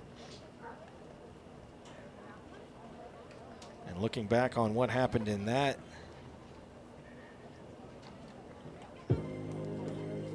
yeah, and then it was a strikeout and a ground out to end that game that gave the Wolverines the win. So now there's a meeting on the mound with just the players, no coaches.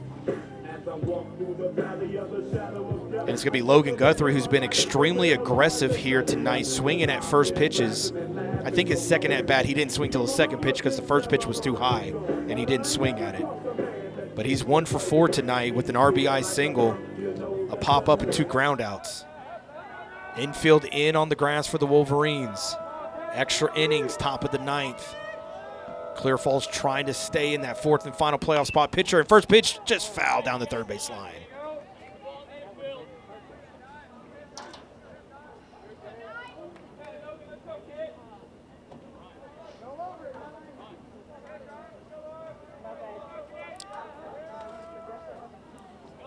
So Guthrie once again being aggressive on that first pitch. Pitch slow and away. Good stop there from Okrug to keep it in front of him, as Guthrie did not bite on it. Evens the count at 1-1. 1 out, runners second and third. Go ahead runs for the Knights here in the extras, top of the 9th. Pitch missed outside. Okrug tried to frame it, but he shook his head no, that it did not hit the zone.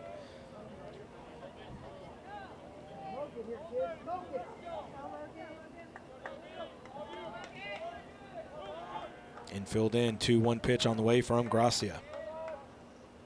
Down and in, ball 3.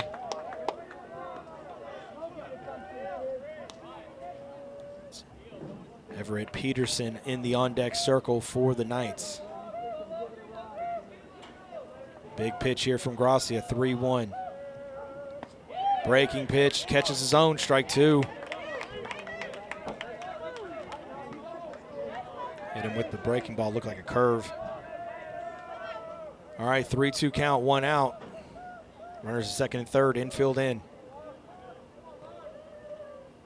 Checked his swing, doesn't matter. Oh, no! They're going to say it's ball 4.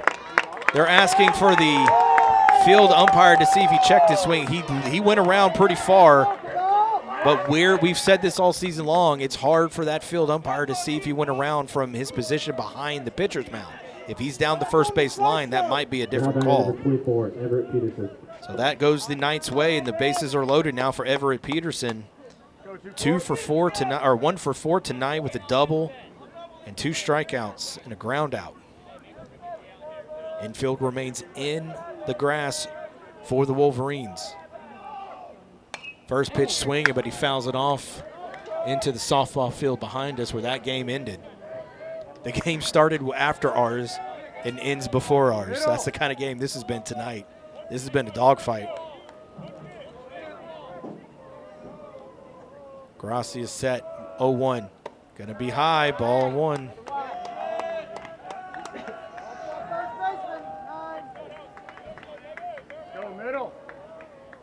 Coach Flores said in the pregame interview, you don't want to look too far ahead, but the next 5 games are all must-wins, but it starts tonight with this one. 1-1 in the dirt, 2-1.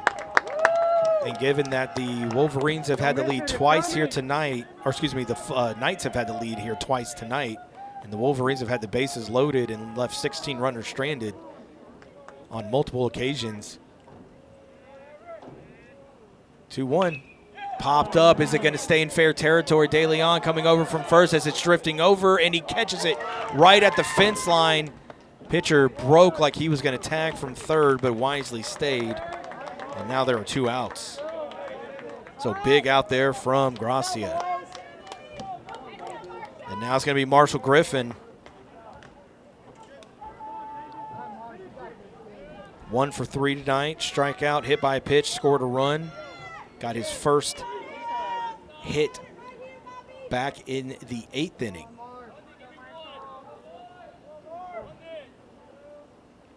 First pitch swinging, high fly ball, but Spears is coming in from left, and he slides, and he can't make the catch. It's not going to make it. It's going to stay in fair territory. Run will score. Throw home is in time for the final out as the Knights tried to get one more extra run.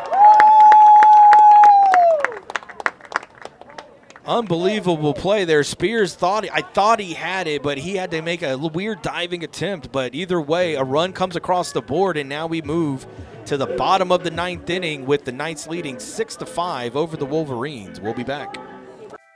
If you're tired of sorting through online directories and classified ads to find your perfect home, look no further than Elio Alanis and his team with the Alanis Real Estate Group. Elio is a local real estate agent in Houston and also a CE King alum, and he just wants to help you find the perfect home for your family. Ditch the stress of going to viewing after viewing only to be let down. Connect with Elio Alanis and the Alanis Real Estate Group. Go to wearehtx.com to learn more. The Alanis Real Estate Group, we are real estate.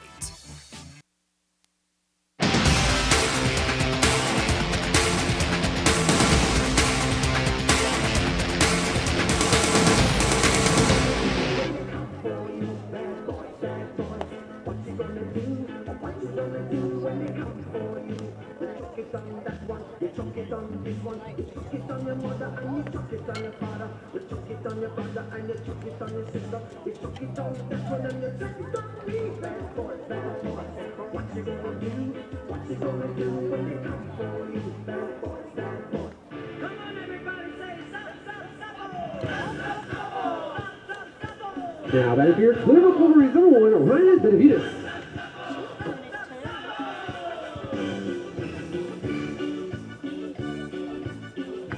All right, so bottom of the 9th inning, my apologies. Actually, 2 runs did score as the runners were moving. It was 2 outs. Guthrie, who was on first, tried to score, and he got thrown out. So it's actually 7-5 is our score here in the bottom of the 9th, and it's the top of the lineup for the Wolverines with Ryan Benavides. First pitch is high as he had to duck down. Ryan started shaking his head. He was like, whoa, wait a minute. Like, he didn't like that. And I think Churka was trying to tip his cap saying, hey, my bad. I just lost my grip on that. So Wolverines down 2. And that pitch is high now, 2-0. So Benavides does have a hit tonight and a stolen base.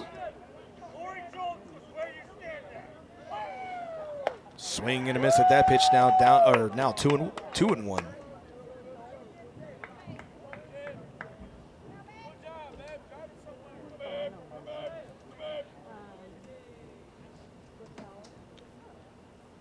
Swing and a miss, evens the count at 2-2.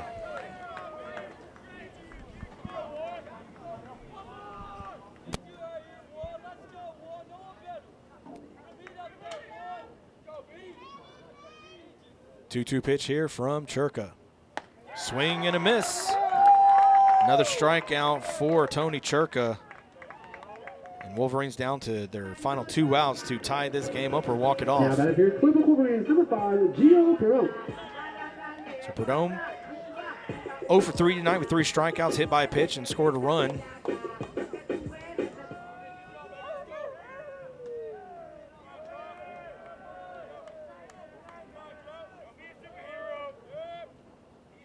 First pitch high and outside, ball 1.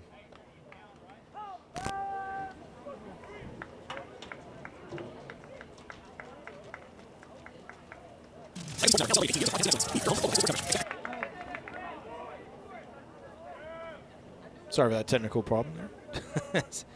Commercial spots decided to play. Weirdly, 1-1. Sound like the Chickmunks.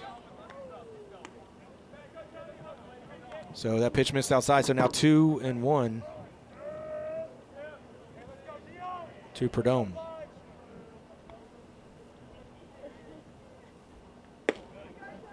Low and away, ball 3.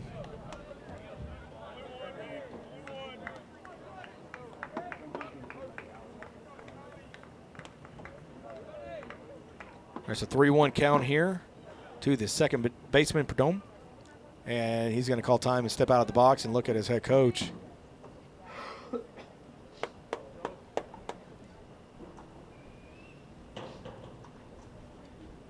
Foul tipped into the netting. Now count will go full. As he was behind on the fastball, could not make contact.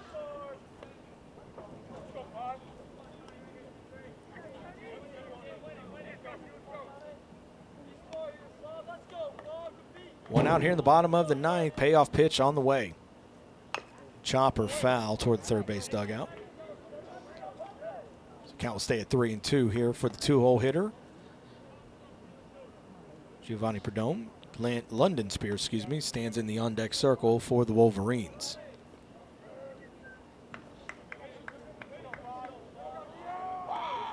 (3-2) chopper left side, and that's going to get through off the glove of Narvaez. And because of that, Griffin was not able to get a glove on it. I don't think it would have mattered, though. Perdomo's speed, he would have been safe regardless. Even if Griffin made a catch on that. All right, so now it's London Spears. Had a double back in the 7th inning, but was left stranded there after a strikeout, intentional walk, and then a strikeout to end the inning. Trailing by 2, looking for another big hit here. And that pitch misses outside. So lots of action on my scorebook here. Hit by pitches, we got a lot of runs, we got a lot of wild fielder's choices, wild pitches, stolen bases, balks, you name it, lots of Ks. This thing is filled up as that pitch is swung on and missed to even the count at 1-1. And that's on the Wolverine side. On the Knight side, not as many strikeouts, but definitely a lot of sacrifice bunts and fielder's choices and hit by pitches and walks. So lots to digest. Here's the 1-1. Fouled off in the outside, or excuse me, over the bullpen down that right field line. We'll bring the count now to 1-2.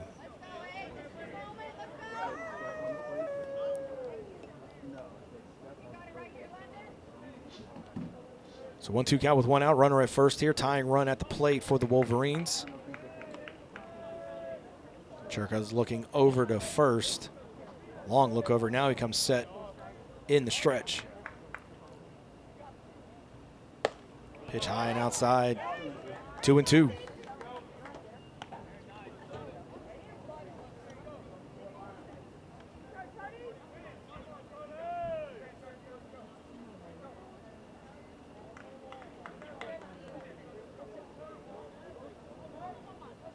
Two pitch. Low and away. 3-2 now. It's back-to-back hitters with full counts on them.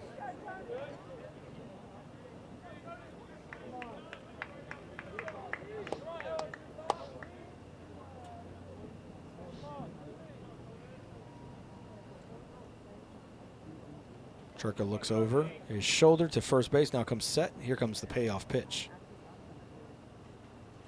Runner going, and it's going to be fouled off down the right field line.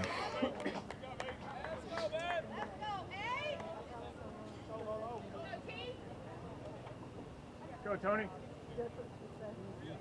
You send the runner there. Maybe if it's a ground ball, you stay out of a double play possibly, at least get one runner in scoring position. trying to cut the lead down. And only 2 outs to work with here for the Wolverines, and in a 3-2 count here to Spears. Low and away, gets away from Frog, so it's ball 4 anyways.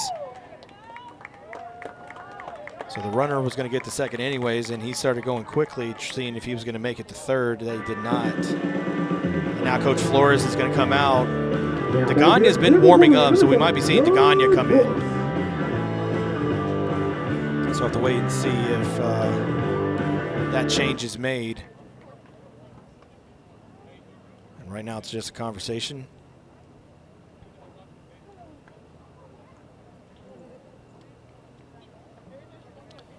So yeah, Coach Flores once again just talking to his infield and his pitcher about this situation and the approach here. So right now, Clear Falls nice. I mean, if you're just joining us, man, you're joining us late, but we're in extras in the 9th. Clear Falls took a 7-5 lead after the fly ball out to left field. It was shallow left field down the line. Spears could not, or Brooks could not come up with it. And 2 runs ended up scoring. The 3rd run they were trying to get got thrown out at home from first. And now the Wolverines, after a strikeout, a single, and a walk, have runners at first and second. So tying run at first with 1 out, winning run at the plate. And it's John Brooks, the guy who could not make the play in left field that led to those 2 runs coming in. And baseball has a way of finding you and giving you a chance at redemption. And that's what Brooks is going to look for here. As he looks at a first pitch ball. So Brooks has a single tonight, did score on that single later on. 2 pop-ups, a hit by a pitch, and a strikeout looking.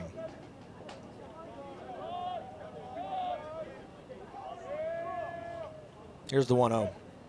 Fouled off, evens things up.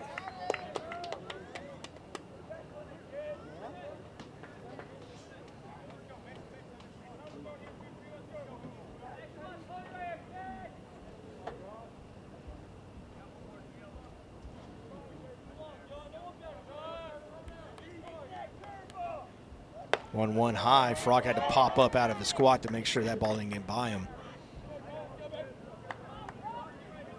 Count will stay at 2-1.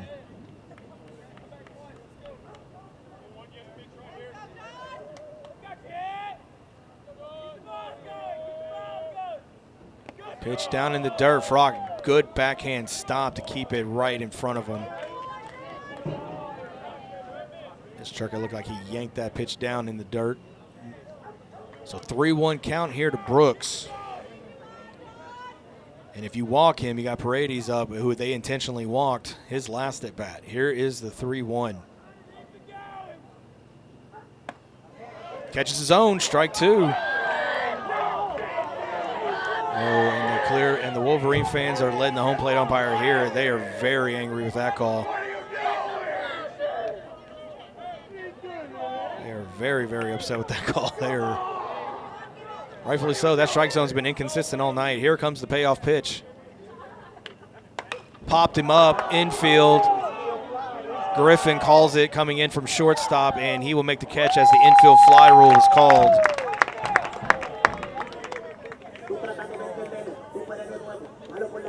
All right, that brings up Paredes. Now, batting here, Clear Brook Wolverines, number 23, Mabel Paredes. So he was intentionally walked his last at bat as the base was open, but with runners, you don't want to put the tying run in scoring position.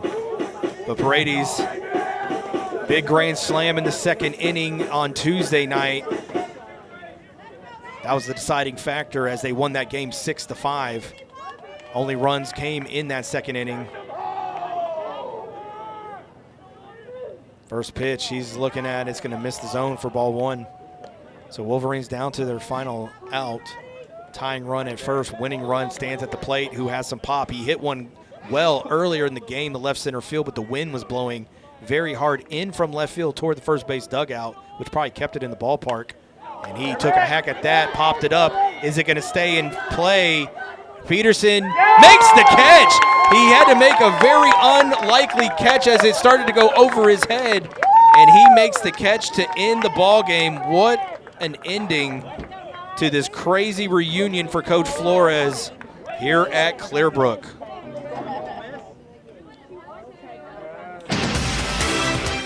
Man, oh man, what a game. A big win for the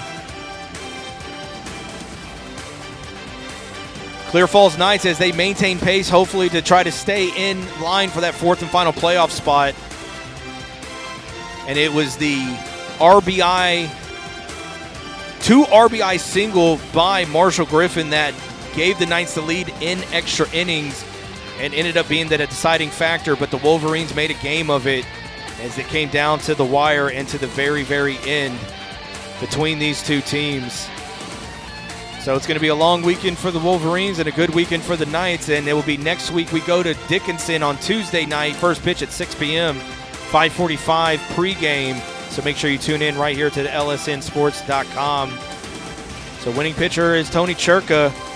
Losing pitcher is going to be Gracia for the Wolverines. And like we mentioned, Marshall Griffin with the 2 RBI single in extra innings to be the deciding factor here tonight. Whew, what a game. Everybody, I hope you had a good Thursday evening, enjoyed some good baseball, and have a great weekend. And like we mentioned, we'll be back on the air 5:45 pregame Tuesday night at Dickinson. First pitch at 6 p.m. I'm Ryan Gentile for the Legacy Sports Network. Everybody have a good night, and we'll catch you then.